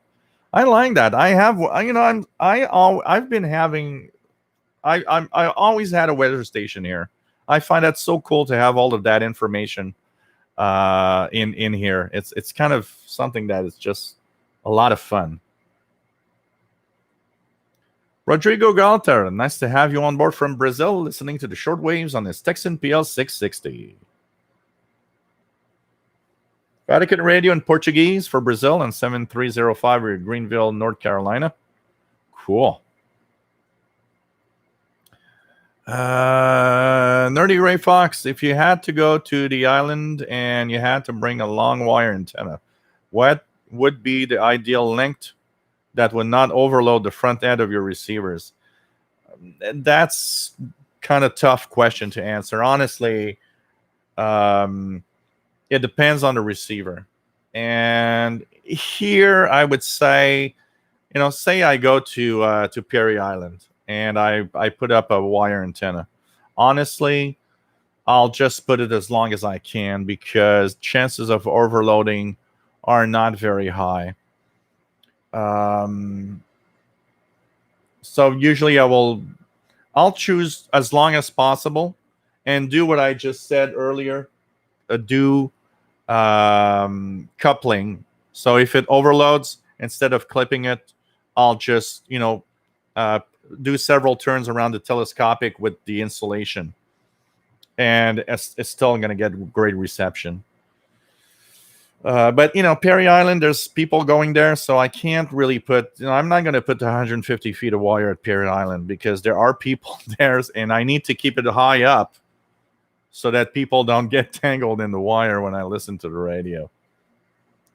I still go with the rule of the longer the wire, the better, and cope with the overloading in a different way. That means coupling or using attenuators, but usually it's the longer the better. That's it. But each radio is different. Some radios overload on signals that others don't. It really is very unique on each radio. Rodrigo Galter says international radio, Taiwan radio in Spanish via WRMI. I wish they would have an English broadcast. It'd be cool also on WRMI. Mark Cancellara says, I use two web SDRs linked to Preom. Is there another base in the US so I can hear stations from over there? Go to Kiwi SDR website. There's a kiwisdr.org, is it? /public. and there's tons of receivers. You can use some of the U.S. receivers there. What else do we have? Trust in high risk of the virus, kidney transplant. You gotta take it easy, Tristan. That's for sure. Hope everything goes well for you. Totally understand why you could be stressed at it. I'm not stressed for myself, but I am helping out somebody that is older and has some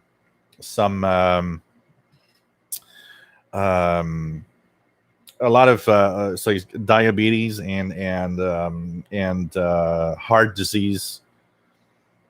So and that person is like 12 years older than I am.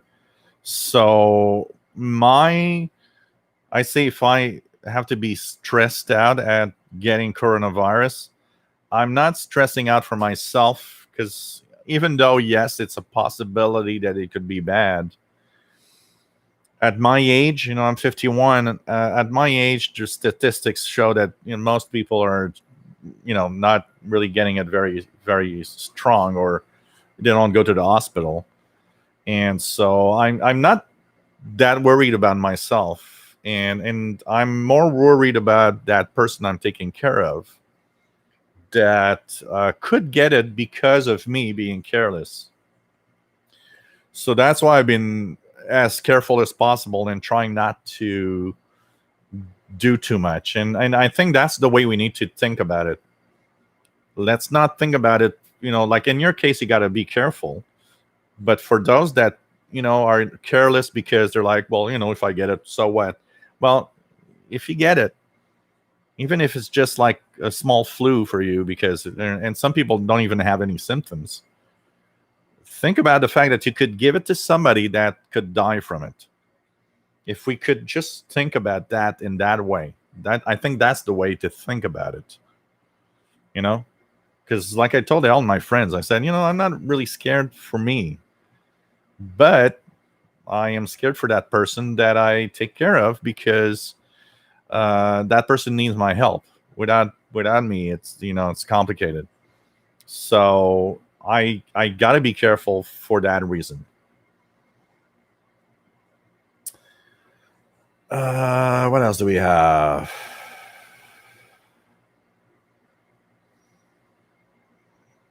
What else do we have?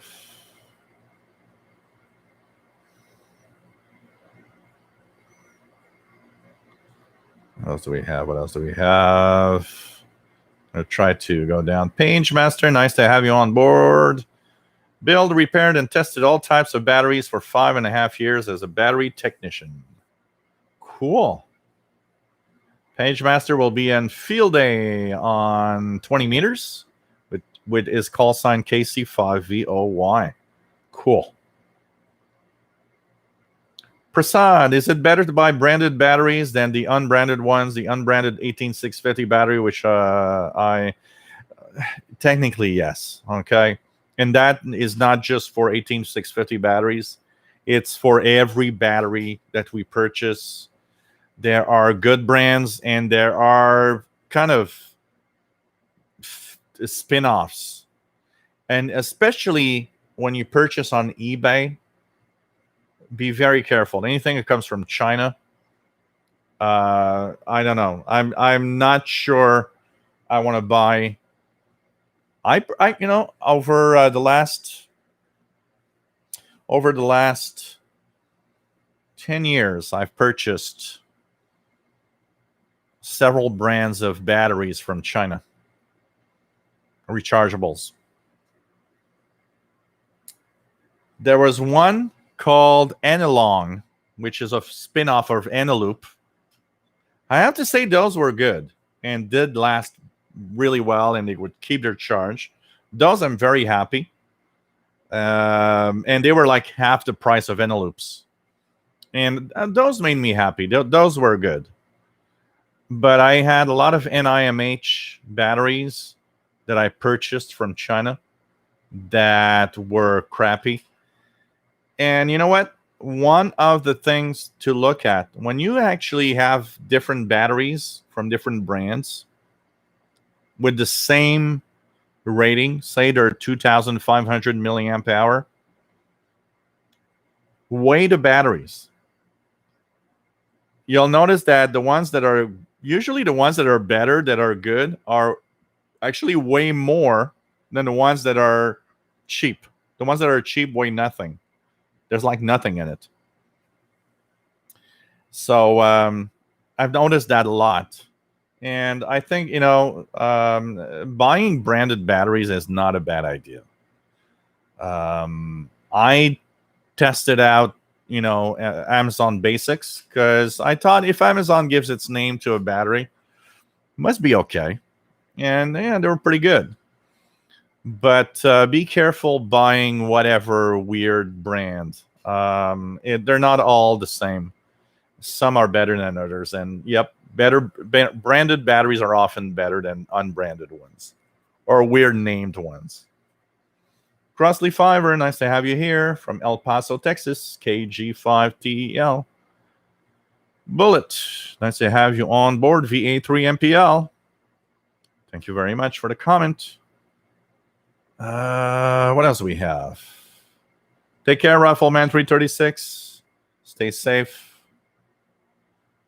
Prasad says, which I managed to use yesterday, and my 808 is not red property. Sometimes it shoots to full sunlight, it decreases. I checked it for loose connection, but that is not the case. Okay. Yeah, connectivity could be a problem. And remember, Prasad, that the battery indicator in the D808 isn't totally accurate. It drops pretty fast. Whatever battery you put in, if you recharge the 18650, remember that that 18650 will show half scale in matters of 15 minutes. But it will last for hours at that scale. The battery indication of the XH data D808 is inaccurate. So don't look at it too much with the battery indication. What I would look at it more is how long you get radio working with one charge. That's the important thing.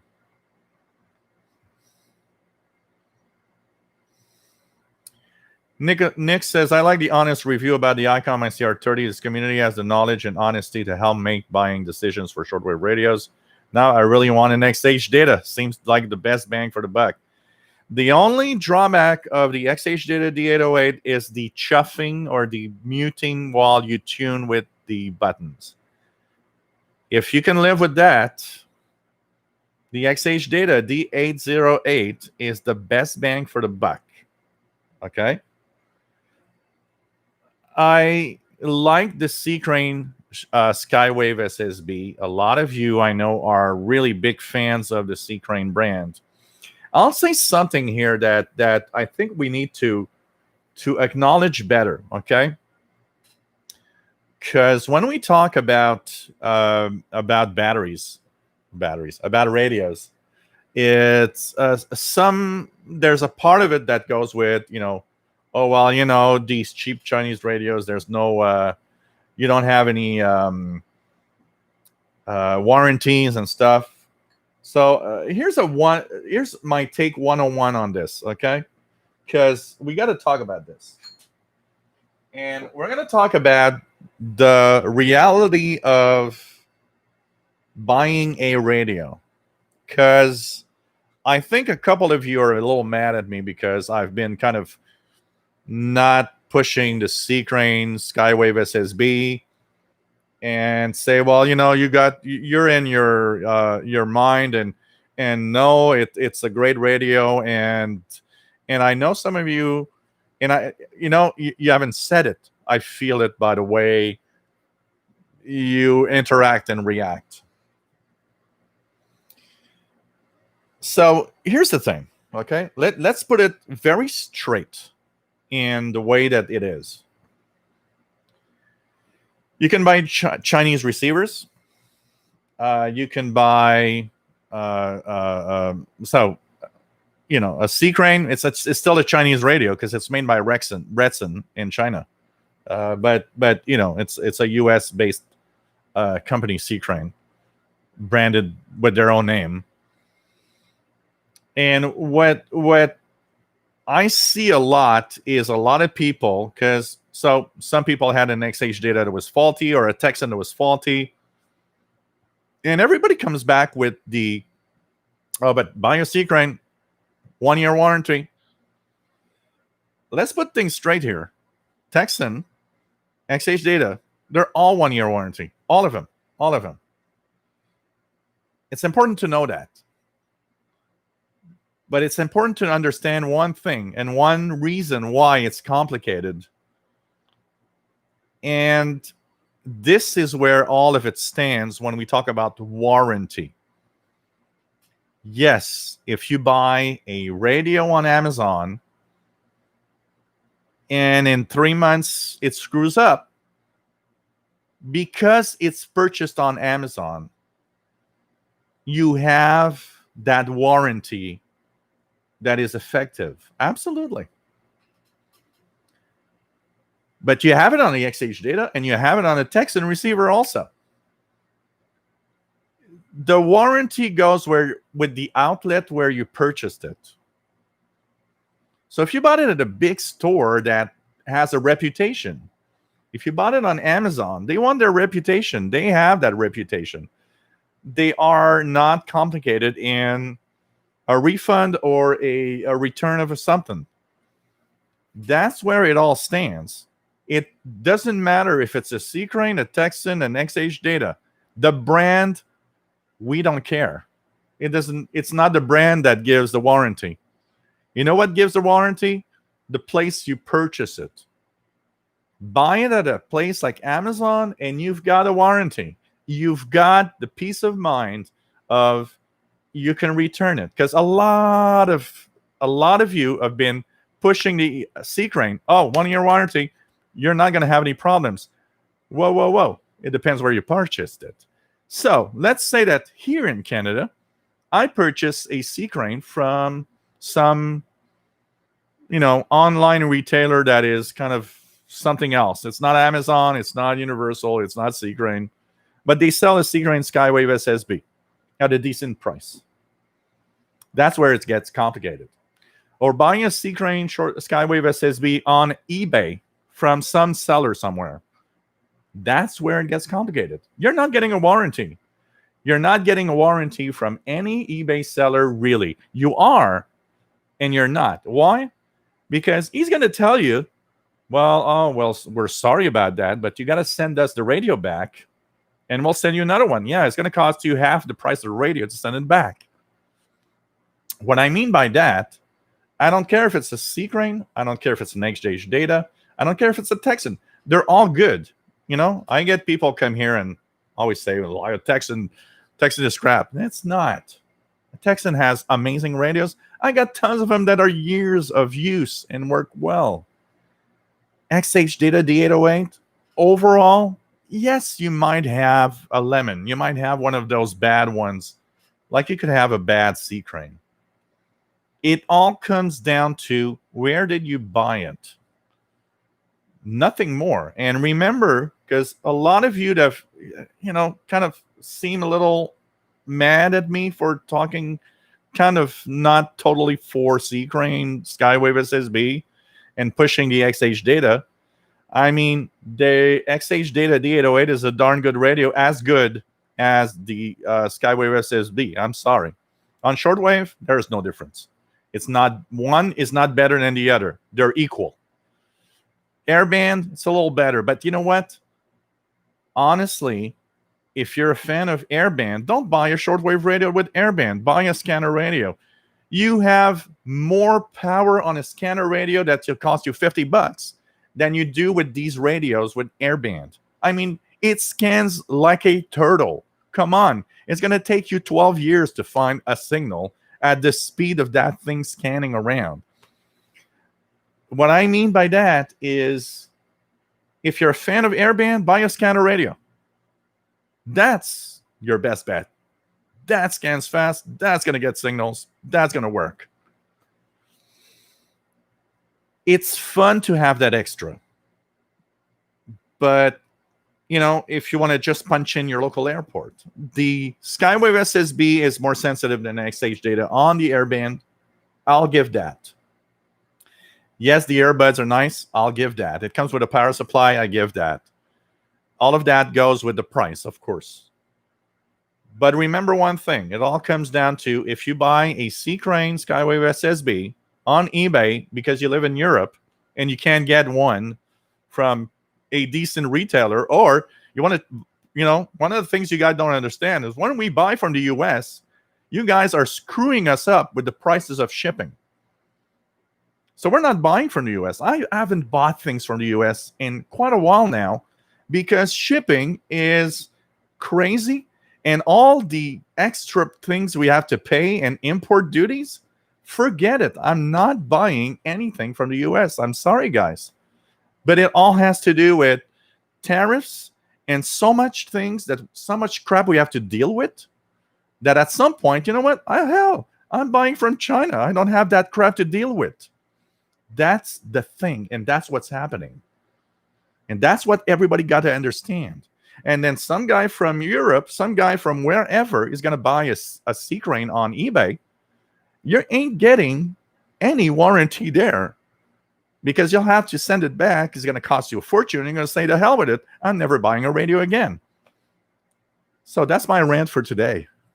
Let's now have a beer. So, at the basics, it is simply that I am not against a C-Crane Skywave SSB. It's a nice little radio. I love it. I use it all the time. I'm happy to have one. At least I have two of them now. I got the CC Radio Shortwave, and I've got the C-Crane, and I'm happy to have those. They're really nice. But it all has to do with so many different factors and so many different things at one point. And remember one very simple thing. As nice the C-Crane Skywave SSB is, don't forget that I always go for price versus performance for people that buy a radio. Remember, I got more radios than a lot of people on the channel here have the money to buy. And it's something that it's easy to forget. It's easy to forget that, but buy that. Well, that $40 US more for that, for an amazing amount of people out there, makes a difference between I have no radios or I'll buy one. In my channel, I try to go to that's good for that price, and you're going to be happy with it.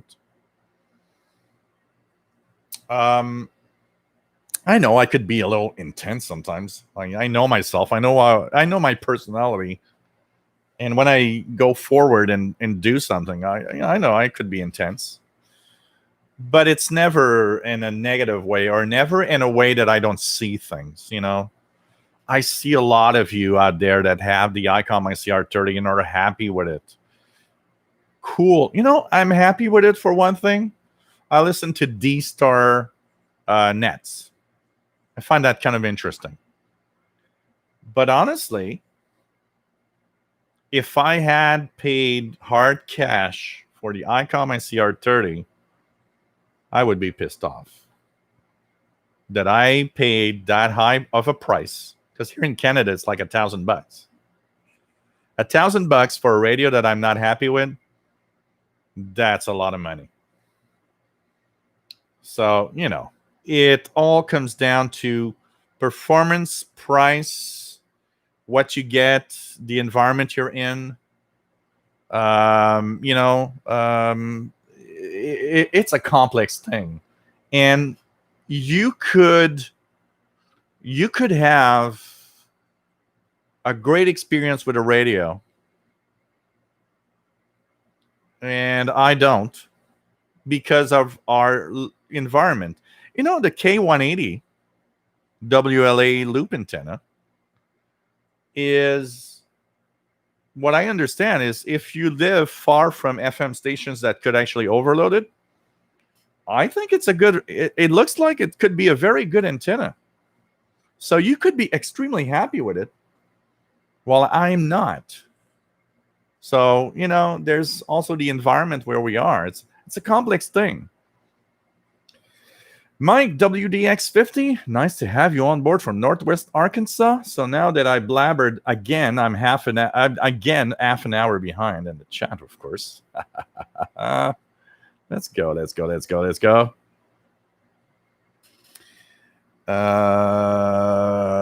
going to try to go down.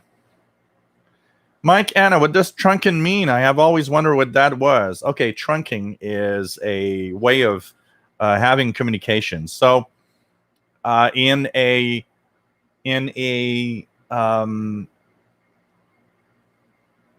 before trunking existed, everybody had to have a transmitter, a repeater. So companies would have a repeater, and the trucks or whatever they would have, or the people around would have their own system. They would have a walkie-talkie or whatever that connects to a repeater, like 2-meter repeaters on amateur radio.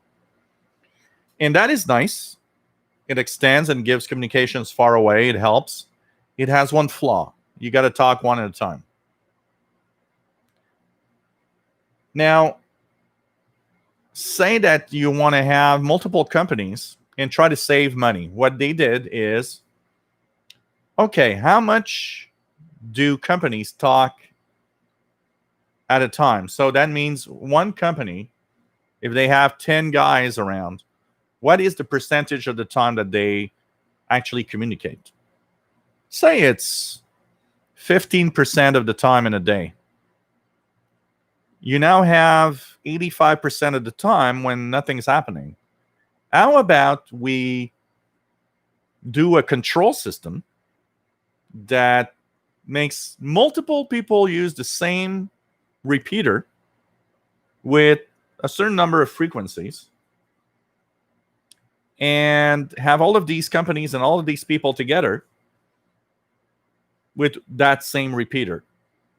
And that's trunking. Trunking is the repeater is made to have and use, say, 10 frequencies, but you will have 100 users on those 10 frequencies. And you're going to say, well, how can that be? Well, because most of the time these people don't talk. They just, wait for some communication to come through. So what happens is that the repeater has a computer that controls the communications. So if you talk, your radio has codes. The repeater will assign to you a code, and that code will say what frequency we're talking to, and identify with these codes the different companies. So your company is going to talk with only your company on the same repeater and the same frequencies as the others, but it's all going to be computer controlled at the antenna and the computer there, so that there's always a frequency assigned for you guys. And trunking means that when you talk, you're not always on the same frequency. So you could be talking on one, you release, and your answer is going to be on another frequency, but you have nothing to do. It's all computer controlled, and the receiver, the radio, gets the information of where to listen and where to transmit.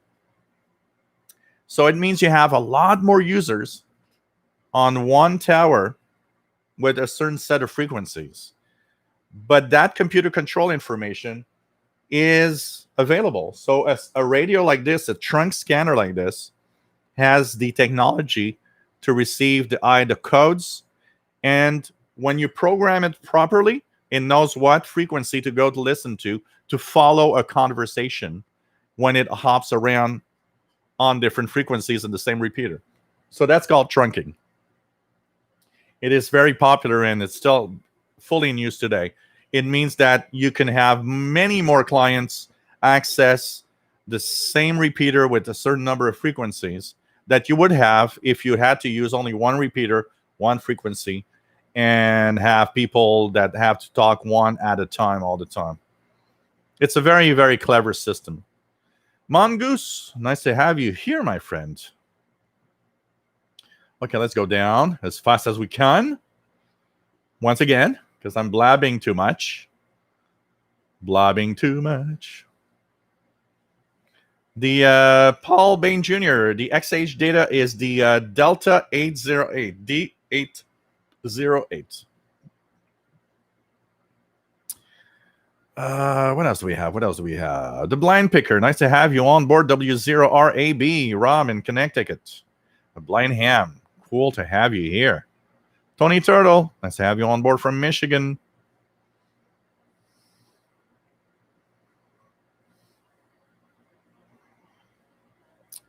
What else do we have? When do I'm going to have to offer merch? You know, I would need to. I don't know. I would need to have some company do it. I'm not gonna start. I'm not gonna start devoting my time going to the post office and send stuff. I think it'd be cool, but I don't know. Maybe I know there's some online companies that deal with that you can do merchandise and you can go there and purchase stuff for sure.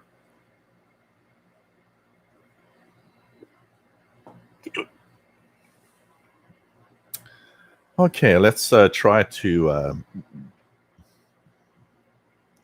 go down. Charles Williams, nice to have you on board from San Diego.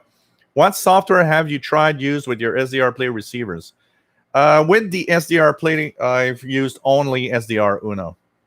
But I have used different software with different SDRs, like here, for example, the RTL SDR here. I've used HD SDR. I've used SDR Console V3. I've used SDR Sharp. So I've used different software.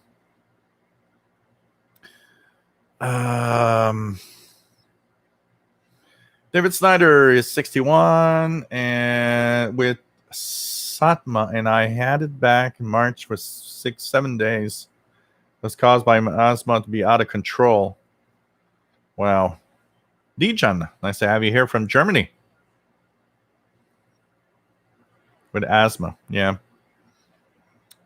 So, yeah, anybody with asthma is kind of, it's once again, that's with asthma, it's one of those moments where you're, kind of a little worried.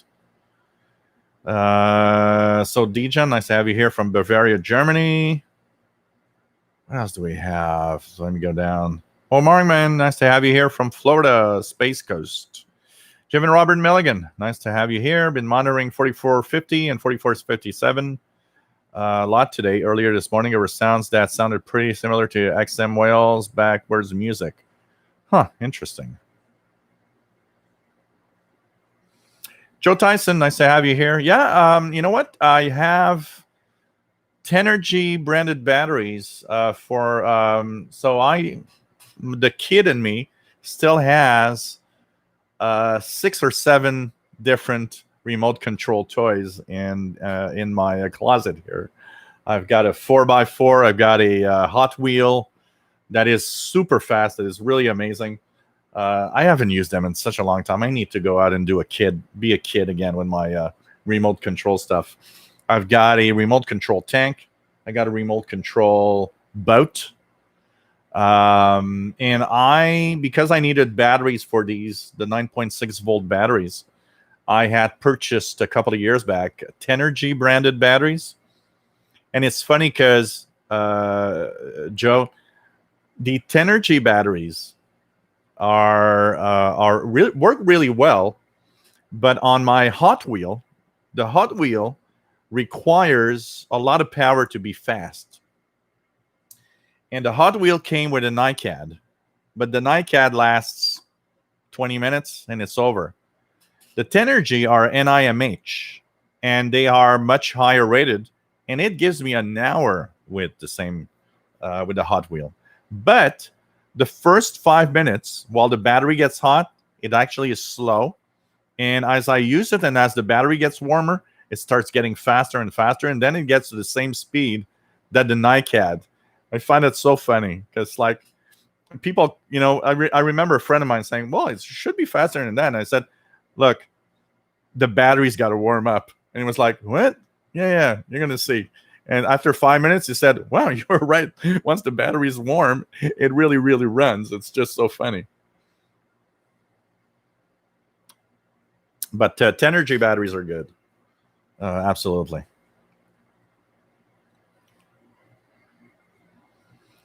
It is la fin du monde, Jason Francis. Absolutely. C'est la fin du monde.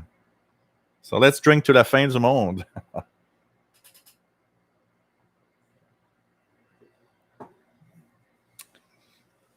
I don't complain too much with the radios. Like Rufus says, the only complaint of the D808 is the chuffing.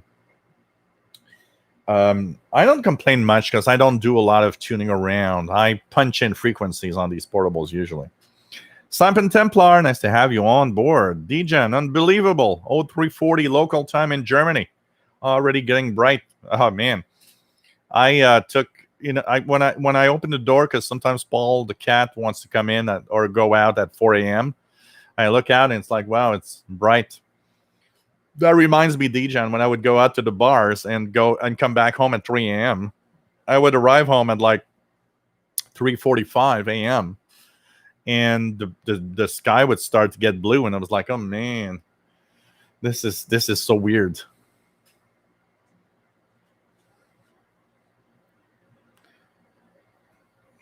Shelly, nice to have you on board, and you forgot it was Wednesday. Yeah, it's normal. Going to need one of those elderly radios. Hey, it's in Vancouver. I've got confirmation that Canada Post it cleared customs, so I'm gonna have it in the next few days. So I'm gonna have an elderly radio. I'll be an old man listening to my elderly radio. Joe Tyson, XH Data 808 too expensive. Had go with the C Crane. Yeah, in the States, if you live in the States for the warranty, yes, absolutely. But you know what? I still see people getting the 808 at a decent price. So if you can get it at a decent price, get it.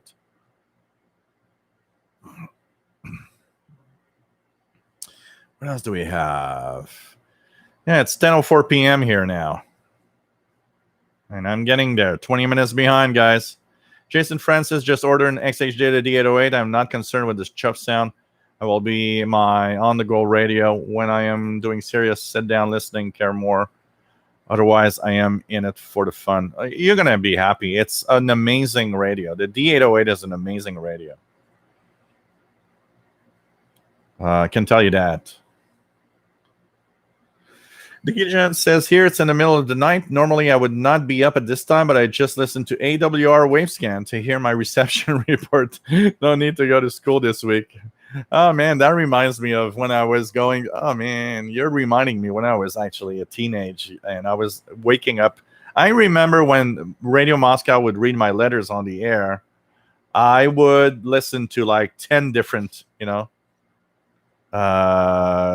it would, like, I would wake up in the middle of the night to listen to my letter read again on the air. Bullet, well said. What do you say? Shipping is not permission to gouge. Manufacturers in the U.S. had better learn that. But it's not just a problem with the U.S. itself. What I noticed is that the Canadian government also is more and more wants to get the money of the taxes and the stuff.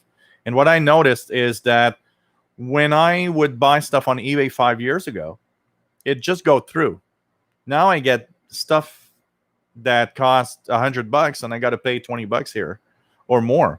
I got stuff for free. I mean, when I got the Yaesu FT450, when I got the ICOM ICR30, the ICOM ICR30 cost me $120 Canadian. It's a gift from somebody in the US And yet, when it got here, I had to pay 120 Canadian dollars to get it. So it's also the Canadian government going crazy. Apparently, they go with how much it's worth. Even if you got it for $0, we don't care. It's $1,000 radio. You better pay the taxes and the stuff on it. And that's what's happening. And it's really, really crazy. Charles Williams loves a good rant. Dejan bought my PL660 from Radiwar via Amazon. It developed a problem on Shortwave. They replaced it without any trouble. Great service. That's the thing. It's where we purchase it that is the thing. Not the company behind it. You know, it's not because it's an XH Data or a Texan or whatever. It's really where we buy it.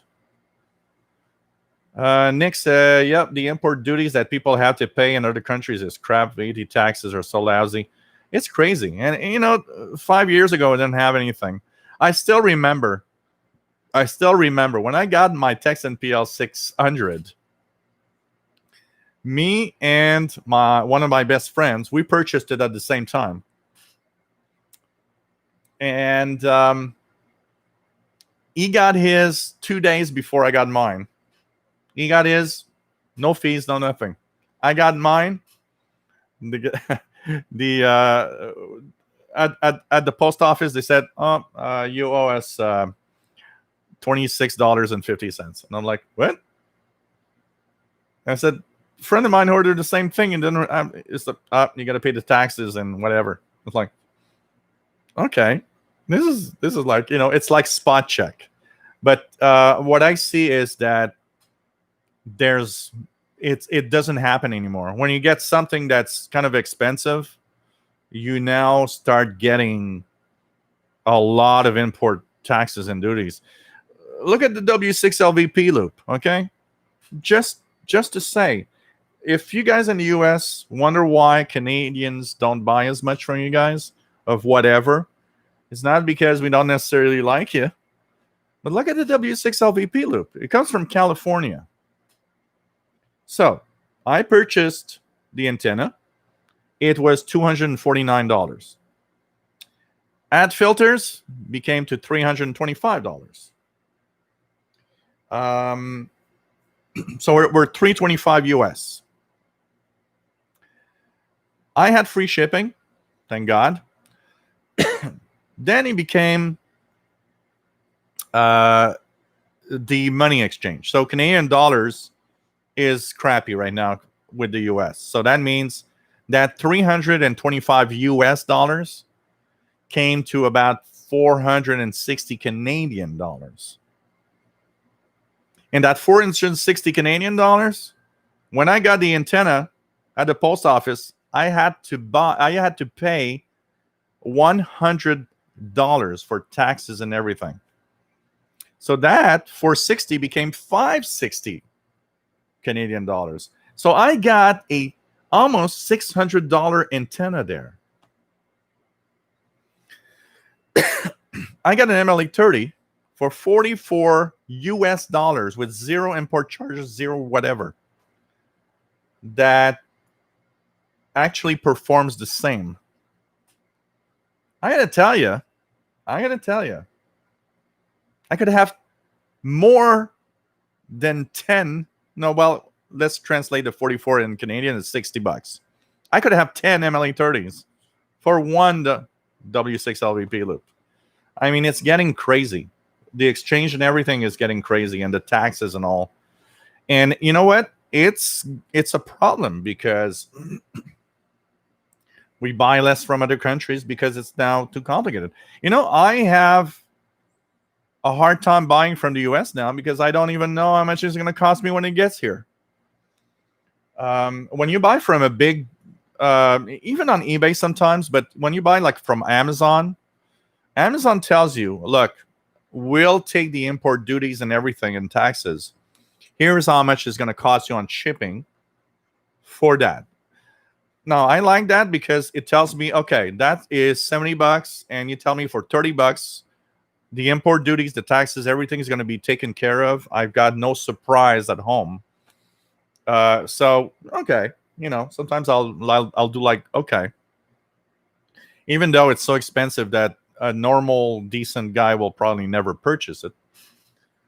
But if I buy something from the US that costs $200, you're almost scared because once it gets here, it's like, surprise, you owe us $75. Yeah, okay, that's so cool. I remember one day when I got something, I think it was the Icon my CR30. The postman gives me the box, says, well, he always calls me by my name because, he's been doing this route for years, and I get packages all the time. So it says, okay, Shell, I got a bad news. So that's what he said. It's like, Shell, I got bad news. But if you're going to have that package, it's going to cost you $100. And I'm like, what? And I remember they didn't have money, nothing on me. I was like, is there a way to pay? So you can pay with a credit card. Okay. Well, I can't complain. They were given to me. So honestly, an Icon my CR30 for $100, it's a joke. I have no problem paying $100, $120 for that. I had no problem paying $150 for the Yaesu FT450. I mean, it's such a cheap price to pay for these nice gifts that I got no problem with that. But that also means that if I had purchased it from a US retailer at full price, I have to think that goes with the price. I'm going to have to add more money to the price that I paid already. It's indecent. It goes crazy. At some point, you're like, yeah, come on. Rufus says, so let me try to go down as fast as possible. So Rufus, where did I see it? Rufus says, Gilles talks are educational. Dijon CHU coming with S9 in Germany. Wow. What frequency?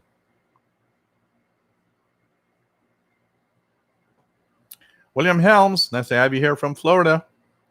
Sheldon Harvey from Greenfield Park, Quebec. Bonjour et bienvenue, Sheldon. Nice to have you here. Man. Take care, Bullet. Always nice to have you on board. Legion, Radio Martin 6030, S9 plus 10. David Snyder says, I was very scared. I had COVID-19. Lived in my basement. And I mean, if you have a problem, like asthma and all of that, of course you're scared. Like I said, I'm not worried for myself. I'm worried for the person I'm taking care of. I would feel, imagine if you give somebody that you take care of COVID-19 and he dies from it, how bad you're going to feel about just thinking about how your carelessness made somebody die. I mean, I wouldn't be happy with that for sure. What else do we have? Michael Netz. I thought Brother Stair was going to jail. Yeah, well, there's the delays of the court, which are always very long. Plus the fact that now with, of course, COVID-19, the court delays are even longer, Joe Tyson, is there a reputable dealer that sells the XH Data D808 for a good price? And that's the problem. Amazon has it, but it's not a great price most of the time. It depends, it's crazy. It's the XH Data, and probably that's the biggest problem. And it's let's put it more into even a bigger perspective. It's getting more and more complicated to purchase a shortwave receiver. Let's go back in time, where we would buy a radio. I would buy a shortwave radio at Radio Shack. If it's something went wrong, it would go back. I remember at Radio Shack, I purchased a scanner radio, the Pro 2022. which was my first desktop or tabletop model for a scanner. And it, after about, I don't know, through 2 weeks, it started going berserk. There was some kind of cold solder joint that was making it go bad. Well, you had an outlet. I went back, they repaired it, came back, 2 days later, started doing the same thing, brought it back, and they said, well, we're going to exchange it with a new one. So, there was something happening. You could have service. You could have an exchange if something didn't go right. And what's happening today is we have to buy online. So shortwave radios, you got to buy it online. And buying online, depending on where you buy, the rules are not the same. The first time I've learned of these rules was I had purchased an Android tablet on eBay from China, which was like 70, it was like maybe 80 Canadian dollars. And I remember thinking, I'm curious to see how it performs. At $80 for a tablet, honestly, I know technology, so I was like, that thing is going to be sluggish, but I'm curious. I plug it in, turn it on, it works for 5 minutes. After 5 minutes, it shuts down. Nothing more happens. So I'm like, what is happening with this thing? And I just plug it in and nothing happens. And, I go back to the seller, so it says, well, did you charge it? And there's a little red light. And it's like, there's no lights. There's no nothing. Nothing is happening anymore. It's not even the power supply. Because if it was just that, I would have plugged it in with something else that I got and it would work. And I remember the seller saying, well, you got to send it back and we'll send you a new one. Okay, I paid $80 for it. If I send it back, it's going to cost me $40. So I told him, I said, look, sending it back to you is going to cost me $40, which means this tablet is now $120. I ain't going to do that. I'm not sending it back. So I said, if you want, I can do a video. I can take pictures. I don't care. I can do something to prove to you that it doesn't work. But I said, I can't send it back. And he finally kind of agreed, like, well, if you, would you for $25, agree that I send you another one? And I said, okay, I'll pay $25 for you to send me another one. And the other one worked fine. But it's still, it was now I was like at $105 for an $80 tablet. But that shows the flaws of buying from far away. When something goes wrong, it's complicated. Shady Power 90, I'm still alive, was listening to Vatican Radio, Spanish 7305, and now Radio Romania 7375 in Spanish. Cool. Hey, Jason Francis, take care. Stay safe. Kamaxi 1976. Jill will find out that the elderly radio only has the volume settings of loud, very loud. Oh, maybe. Mongoose says, Jill, you're on a roll tonight. I'm ranting tonight. Well, it's not a bad rant, but it's complicated stuff. Legion says, one of the few advantages of EU that when ordering within EU, we don't need to pay import taxes. Yeah, but most of the what we pay here is not import taxes, because with the free trade agreement, everything that isn't manufactured in Canada, we don't have import duties, but we have to pay local taxes. So most of the time, what I have to pay when I get something, so if you send me something that costs $1,000, it's going to cost me $150, even if you give it as a gift. And the reason why, because I'll have to pay for the Canadian and the province of Quebec sales tax. It's the sale tax that I have to pay most of the time. But these are all sorts of things that wouldn't happen before. Well, some are crazy. Archer's Other Crafter's Kitchen. I was looking at something today on eBay, and the guy was so the item was like $30, and shipping was $30. I was like, really? I'm gonna buy that $30 thing and pay $30 shipping? Are you crazy or what?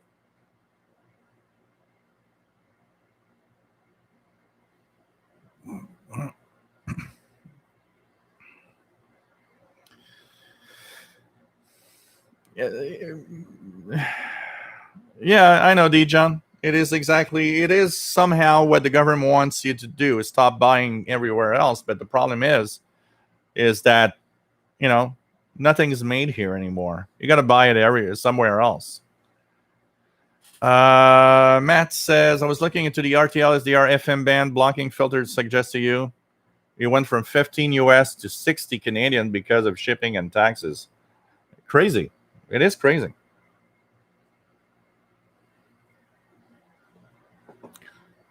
My Z76, sorry about butchering the spelling of your name. Don't worry. Really don't worry about that. My name, with 38 years of shortwave and mailbag shows, my name has been pronounced, spelt, and beaten and battered in so many ways. Charles Williams, my PL660 gets squeal on shortwave, medium wave, and airband at times. I also have a PL600, 380, 880. All three have been problem-free. You can have a receiver with something happening. I have here about probably 10 different Texan receivers. One suffered a problem and was a PL680. The encoder jammed. But we were able to bring it back to life with some sewing machine oil and everything. It's still stiff, but it works. So you can sometimes have some problems. That's for sure. Take care, Dijon. Do you remember last time you shaved? Oh man, totally. You mean really clean? More than 10 years. And I wouldn't do it again. I mean, my beard doesn't grow well, but I still like myself better like this than with no beard at all.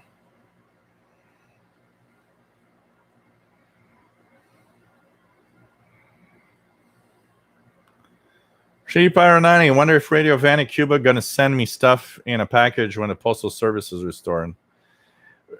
Radio Vanna Cuba is very. They don't have a lot of budget, huh? So you're gonna get like a card or like really the minimum amount of stuff, but they are very slow. Last time I wrote to a Radio Vanna Cuba was to get. So you guys are gonna find that funny. Last time I wrote to them, I wanted to have their New Year calendar, the pocket calendar that they do all the time, which was darn ugly. I'm sorry, but it was darn ugly. It was really ugly. I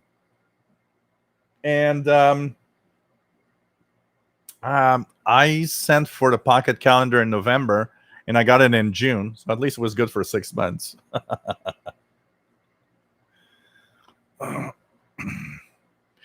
I'm going to keep an eye on that frequency, Gene. I'm curious about what you're talking about there with that number station. Weird.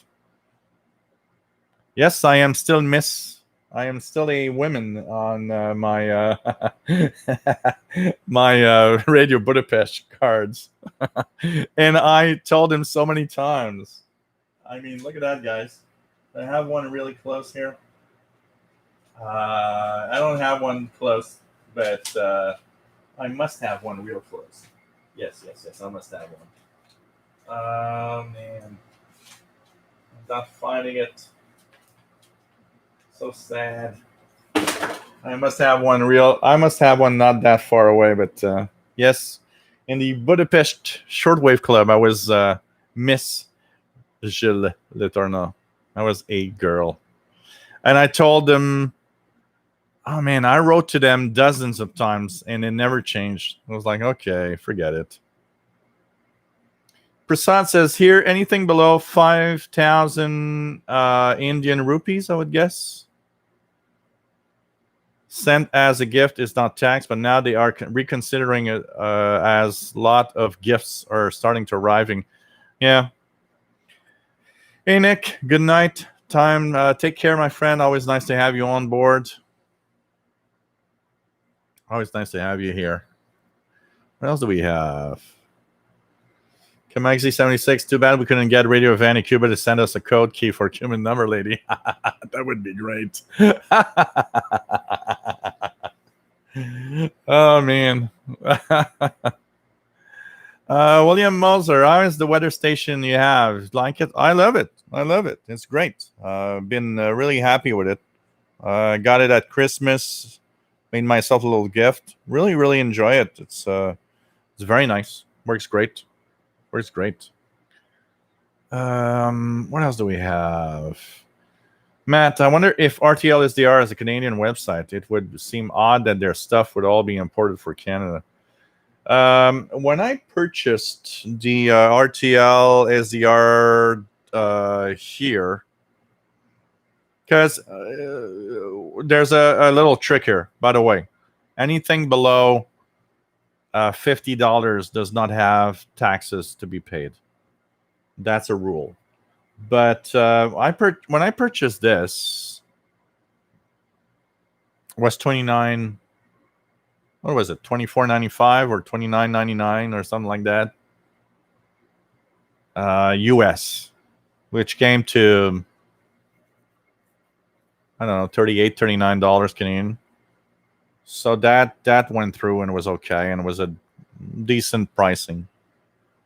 But it's crazy. Yeah, I know. It's the automatic focus is there. It's always annoying. Sorry, guys. It could be very, very annoying sometimes. Trond, his RSP1A works great. Yeah, it is a great device. The RSP1A is an amazing device, honestly. I wanted to say something else about. So I got the elderly radio that's coming. I'm gonna feel like an old man. And I wanted to say something else, but I totally forgot. That's what happens when you don't take notes. Robbie Strike, what SDR am I using on my computer? I'm using, so it's this software is SDR Uno, and it's running in SDR Play RSPDX device, and that works great. So I'm really happy with that, which is a 100 kilohertz all the way up to 2 gigahertz software-defined receiver. One of the things I want to put back up is my VHF UHF mobile vertical, because I want to make sure that it's a little spot on my device here. That's pretty much what I've been using. Man, I'm trying to forget. I remembered like 20 times through the show, and I was like, oh yeah, I need to talk about that. And I forgot. So anyways, my Reticus, and I'm sure that the Reticus TR, what is it, the TR618, something like that, I'm pretty sure it's pretty crappy on shortwave, but anyways, it's coming. My elderly radio will be there. I still like the picture on the eBay page where there's an old couple walking in a park with that radio in their hands. Yeah, like the old couple does that. I'm sorry, even today an old couple has some kind of smartphone or whatever. So anyways, I will be getting my elderly radio soon. I've been looking at, I find it's kind of quieting down. So of course, we've got these radios that are still waiting for the Texan PL 990, 330, 990, H501, and so on. It's So I mean, they're still not. I don't even see if they're in production or anything. I'm wondering. Hey, Levi Nathan, nice to have you here from Israel. I'm wondering if I mean, we know the supply chain and everything is kind of very complex right now with what's happening around the world, but I am honestly wondering, could COVID kill some of those radios that were supposed to be in production and so on? So it's interesting because we have the Texan PL 990 that's being used. We got one user on the official SWL Facebook group that has it, and that shows us videos of things he's listening to with it. But you know what? It's interesting because I still remember his comment when asked how it was, and his comment was clearly not the best for the price. So this is interesting because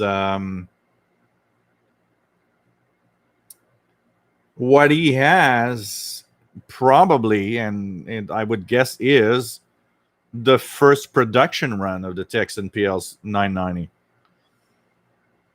Will they fix whatever he doesn't like? That's the other story. That's kind of interesting here. And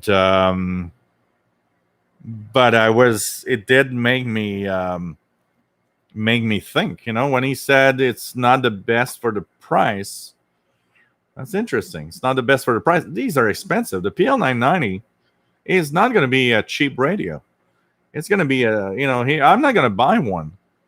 Unless somebody, gives me the money, I'm not going to buy one, or at least pays half of it. I'm not going to buy one because, I mean,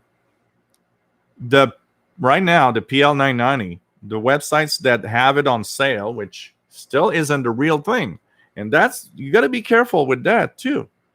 What we see from the PL 990, the PL 330, the H501, none of those available for sale are the new revised firmware, revised electronics production run. They're Chinese people that have one that's like, hey, I'm going to make money and sell it on whatever. And I mean, the Texan PL 990 is like 600 some Canadian dollars. You better have a really good radio for me to shed $600.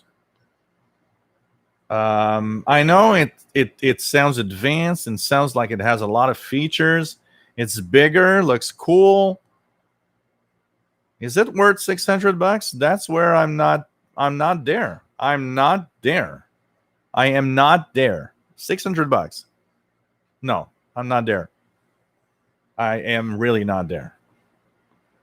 Matt says, honestly, I still can't see it listing over $199 once it's really in production and being offered on Anna & Co. and other retailers. Because, I mean, so let's say it would reach, let's put it at a price like, okay, let's say they do it at $249. Let's do a little higher than $199. They do a production of it, and they do $249. At $249, shipping included from China, we're at 350 Canadian ish. Plus, I'll have to pay $50 of taxes, so we're at 400 ish Canadian. Because, I mean, that's the worst part of it too, is that $600 from that website, I have to add taxes to it. I mean, come on. I'm not going to pay that. I'm not going to pay that for a radio. And it's what's in the mind of Texan when I think about it. They have been on the... So, where is Texan on the scale of radios? So Texan is on a scale, so with the the PL 880 honestly, is the high end of a portable-ish. It's mid-high end portable for 2020. We're not comparing this to anything in the past, so you can't compare that to a Sony ICF 2010. Okay, these are it's another time and space, and they are different radios. We're in 2020. Let's put a scale here in 2020 of radio. So we have the low end PL 380, PL 310 ET. That's the low end scale, and they're decent, honestly. And then you get the PL 600, 660, 680, mid range, decent pricing, perform really well, really nice radios. PL 880, mid higher end because it's a more expensive. Good looking radio, seems to perform well. Texan has always positioned its prices and its radios in a bracket where it's interesting. I want that radio. It's a decent price. It's a decent performer. I want that. You know, why do I push the XH data all the time? Decent performer, decent price. It's interesting that they're pushing they're pushing high-end radios now. H501 and the PL990 are high-end receivers. They cost a lot of money. They better pack performance with the price. I can tell you that.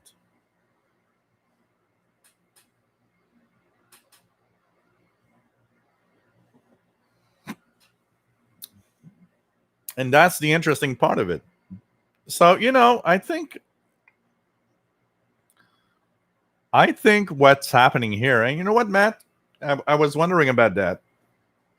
Maybe the only reason why it's very expensive right now is that there's kind of because there is, it's funny because for shortwave radios to have a hype on the product is kind of funny thinking about that. But at the same time, I see how many people are like, wow, I would love that. I've seen a hype on these new Texan receivers, something that we don't see very often, especially on shortwave radios. So is it that the ones that are sold right now, the Chinese people that have it, that sell it, or the whatever seller that got a hand on a certain number of them, is it that they're living on that hype and are selling it at that price? And that because here's where I really hope that it could be that it is going to change. But the longer it takes for them to make it and bring out these productions, the less I see them doing it. And the reason why is that when they actually talked about it and said these were the last high-end receivers they would do, they also mentioned that it was not very clear if the North American market would have those radios available. Will they do a production run? That means we will have access to the radios. That's the other thing also that's kind of interesting here. And I was kind of not convinced that Texan was actually going to make any of those. And I'm still not convinced they're going to make production of those. And I hope I'm wrong. And I hope next year you're going to say, well, last year you said, yeah, I'll be happy to just like, yes, I did say that. But you know what? I'm not convinced yet that they want to make those. Because you know what? Texan produces a lot of radios for mainly the Chinese market in general. And let's face it, the Chinese market doesn't want to pay a lot of money for a radio. The Chinese market buy cheap portable shortwaves. And so I don't know. I don't know what to think about all of this. But once in production, could it be that the production run will cost more of a decent price? Like Prasad says here, he says it's not on an onco. And an onco did say that they're not coming before next year. They're not coming before next year. That's also something interesting here. And Prasad says, you're right, Joe. Can't compare even the XH data with my Sony ICF 7600D, although it has stopped working after 30 years. So, it's interesting. I don't know. I don't know what to think. And it's going to be interesting to see the future with that. And it's going to be interesting to see if these actually go in production, honestly. Because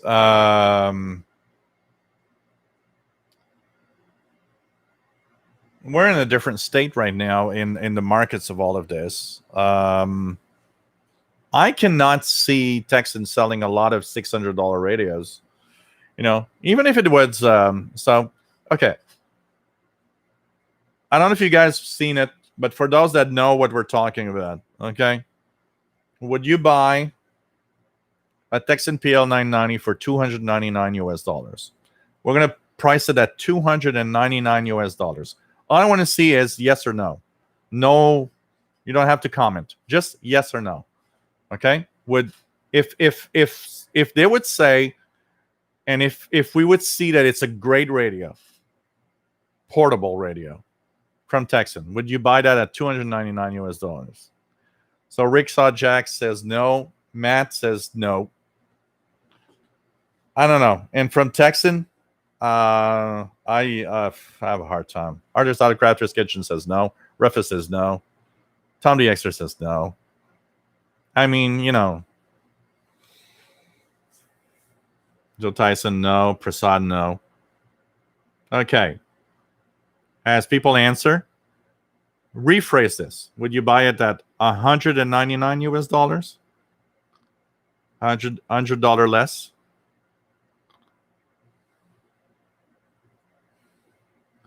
No, I mean more portable grade than ICOM IC 8600 grade, honestly. So Levi Nathan says he bought an H501, very nice radio, excellent performer, a lot of functions with MP3, Bluetooth, very sensitive, overpriced, but he's happy with it. And it remembers me the ICF 2010. Is it as big, Levi Nathan? Is it as big as roughly as big as the ICF 2010 or smaller?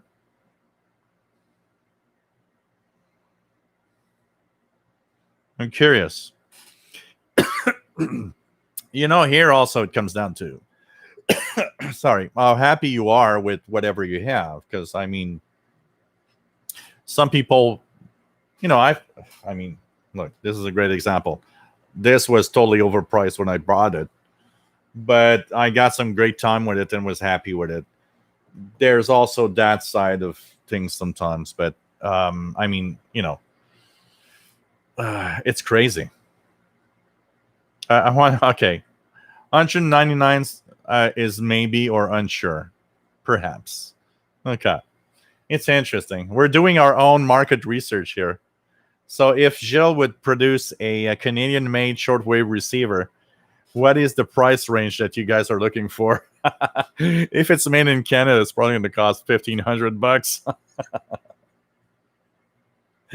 Oh, man. It's crazy.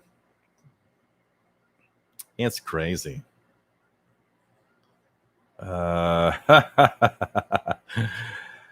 It's crazy. Even at 200, even at 200, people are like, 200, it's like that range where people are going to say, I'm going to start by looking when Gilles buys it and tells us what he thinks about it.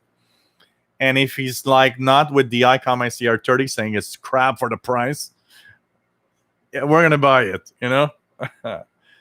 Look at okay. At Texan PL990 at $199 US. It's going to be 300 Canadians, roughly. I would consider it mostly because I have. So if I didn't have this channel, I would say no. Because I have this channel, I would probably say, yeah, $199. Okay, I'm gonna buy it to test it and do the review and show you guys. $299. It gets too expensive. It's not worth it.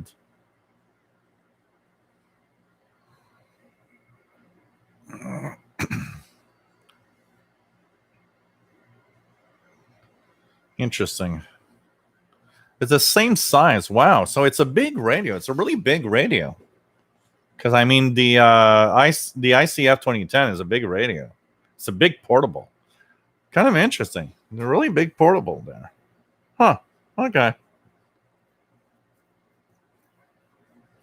Mongoose says proud of his old school Sangean 803A. Brent would need to be significantly better than the PL660. Oh, of course. You gotta have a. You really need to have good performance. That's for sure. That's for sure. Keegan says, when I considered ordering an Ethon Grand Edition satellite radio with SSB, one price was $299 on Amazon.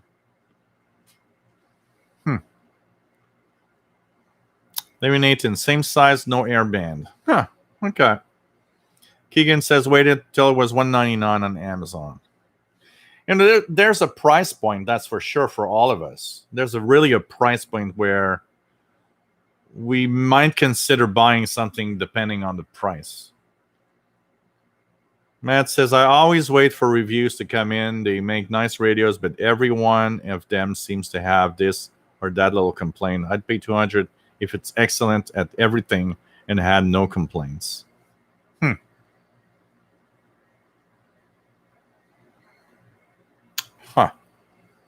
Kind of interesting. Joe Tyson got an ICF 2001D, which is the ICF 2010. It's a drawer queen. I used my SR Play or IC 7200 for serious listening these days. Well, an IC 7200 is honestly better than the ICF. I mean, it's not in the same league. Let's say it like that. David Nathan, pack and plastic case, very nice and friendly operation. Okay, kind of interesting. Arthur's out of Crafter's Kitchen. Texan does not want to overprice themselves out of the marketplace. Their radios used to be the best value in each category they competed in. I think they are considering that now to others.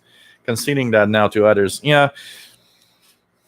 I have a hunch that Texan is slowly kind of saying goodbye to the shortwave market.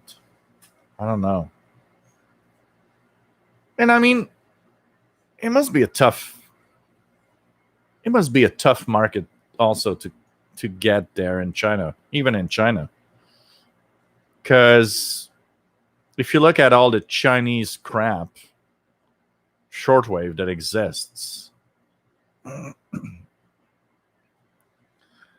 it's complex. And I look here at just my channel and the people talking about radio. I get at least 4 or 5 requests a day of people saying, well, you got a lot of radios and you're Canadian. Could I have one for free? So that's the first thing. Then I have all the comments that are, well, you must be rich to have all many radios like that, because I don't even have the money for an XH data.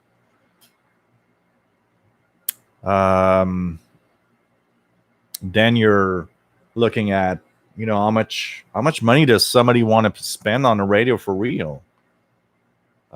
It's obvious that when we look at all of this, we can't.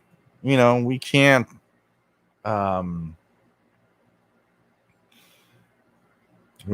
we're not on the same. Not everybody's on the same league. on how much money you can spend on something. I'll be fair. If a Texan PL 600 990 sorry would cost 600 Canadian dollars, it's not that I cannot spend that money. I would have that money to buy it. It's more of a question of, is it worth buying something at that price for what it does? And that's the other scale. That's the different thing. You can't. It better be really great. And honestly, at $600, I have other radios and other things I would consider. At $600, I'd buy a Whistler TRX1 or two digital scanner instead. I'd have more fun with that probably. Hunter's Out of Crafter's Kitchen says Sony 2010, nice form factor, large for a portable, small for a tabletop. Rufus Newt, my most costly receiver was my Satellite 750, $249. Next, XH Data at $130. Everything else I have was cheaper. Levin Nathan says $450 US and paid $89 to receive it. Wow. So that makes it an expensive radio. But it all comes down to, if you're happy with it, for sure. Richard Jack says, I have a Flex 3000 radio, so I am spoiled. Rufus says, the hobby is great. Levin Nathan, in 1 week, I don't think we are going to see a lot of shortwave new radios.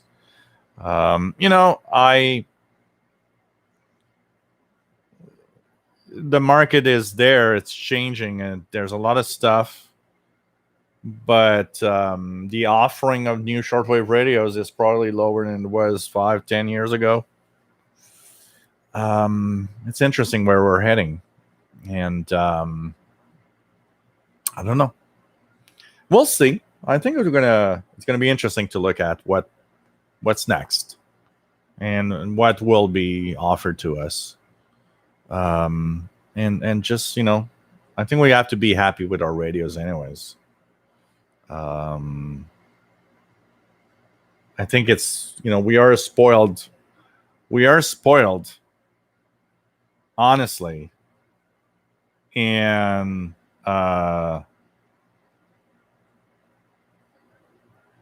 the fact that if you can dream or think that you could buy the next $100 radio,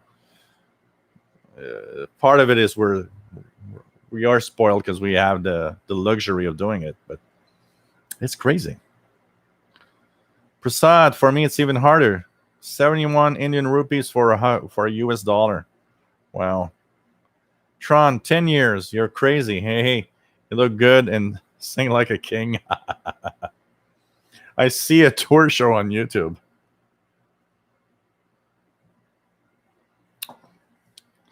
Somebody told me once I should be a big star, but that's life. Maybe I am a big star on YouTube. This big. Joe says, yeah, again, sad when I look back through my old Passport to World Band radio books. I remember going through the Passport to World Band and looking at the reviews of all of these radios, looking at what they looked like and how they were designed. And, I miss one thing very important. I would like to have the Passport style reviews of all the stuff, like all the Texans and the XH Data and the Radio Out today, with the star ratings that they would give them.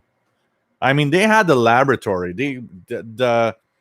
When they would do these tests, they would test them with like really technical details. It would be interesting to see that same level of detail they had in a Passport 2020 edition or something.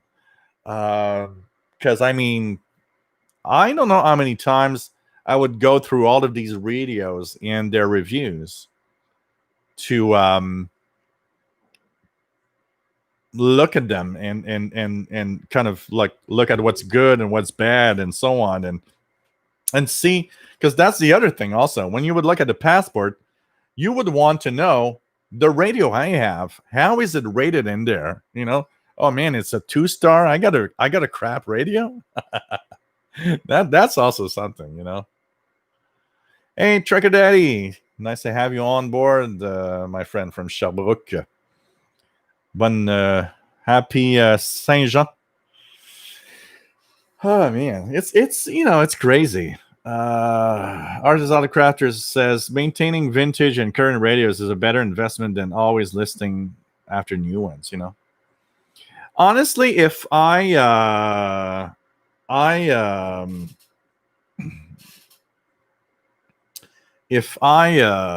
would want to spend money on radios and if I had the space, I would rather probably spend money on vintage radios and tube radios and old transistor radios than maybe buying new radios. The only reason I buy new radios, because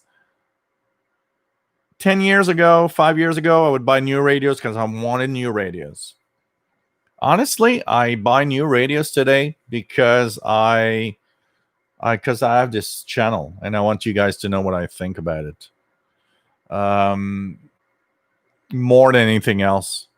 Because with what I have, the drive for me to have a new radio isn't as big as it was.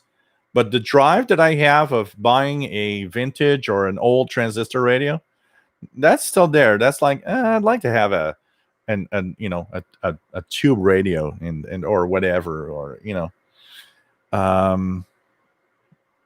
maybe it's because what I have is good enough now. Levin Nathan says, I was licensed ham 30 years in Mexico, but have here in Israel, I didn't apply for my license, so I can't import transceivers. But if I can, I will never import a $450 Texan. So Tyson, don't think many would hold up to some of those past radios. ICF 7600, Yacht Boy Satellite 700, 2010. It's crazy. Gunner 66, it would be nice if they would combine the quality of vintage with the technology of today.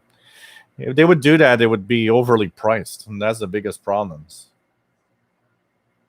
Yeah, I understand what you're in general, but that's a past era. It's we're living now in a society of throw it away when it's not working. Even $1,000 phones. Hey, my iPhone's 2 years old. Let's throw it away and buy a new one. It's sad but crazy. So, hey, guys, we're almost at 3 hours. And I hope that you enjoyed the show today. I am going to leave you guys now. And I want to thank everybody for being here. I think it was a nice discussion, a nice show tonight. So next show is Friday. Stay safe. Always fun to be here with all of you. And back on Friday at 4 p.m. Eastern, 1 p.m. Pacific, 20 hours Universal Time. And thanks for being great fans. Thanks for the show. Thanks for being here for the show. And always cool to have you here. Hey, Jeff. KD5, QDO 73. Take care. Stay safe. And Facebook group, don't forget, official SWL channel and Facebook group. Great place to continue the conversation. And now I will just tune it to see if it's good tonight. Oh, yeah. Amazing signal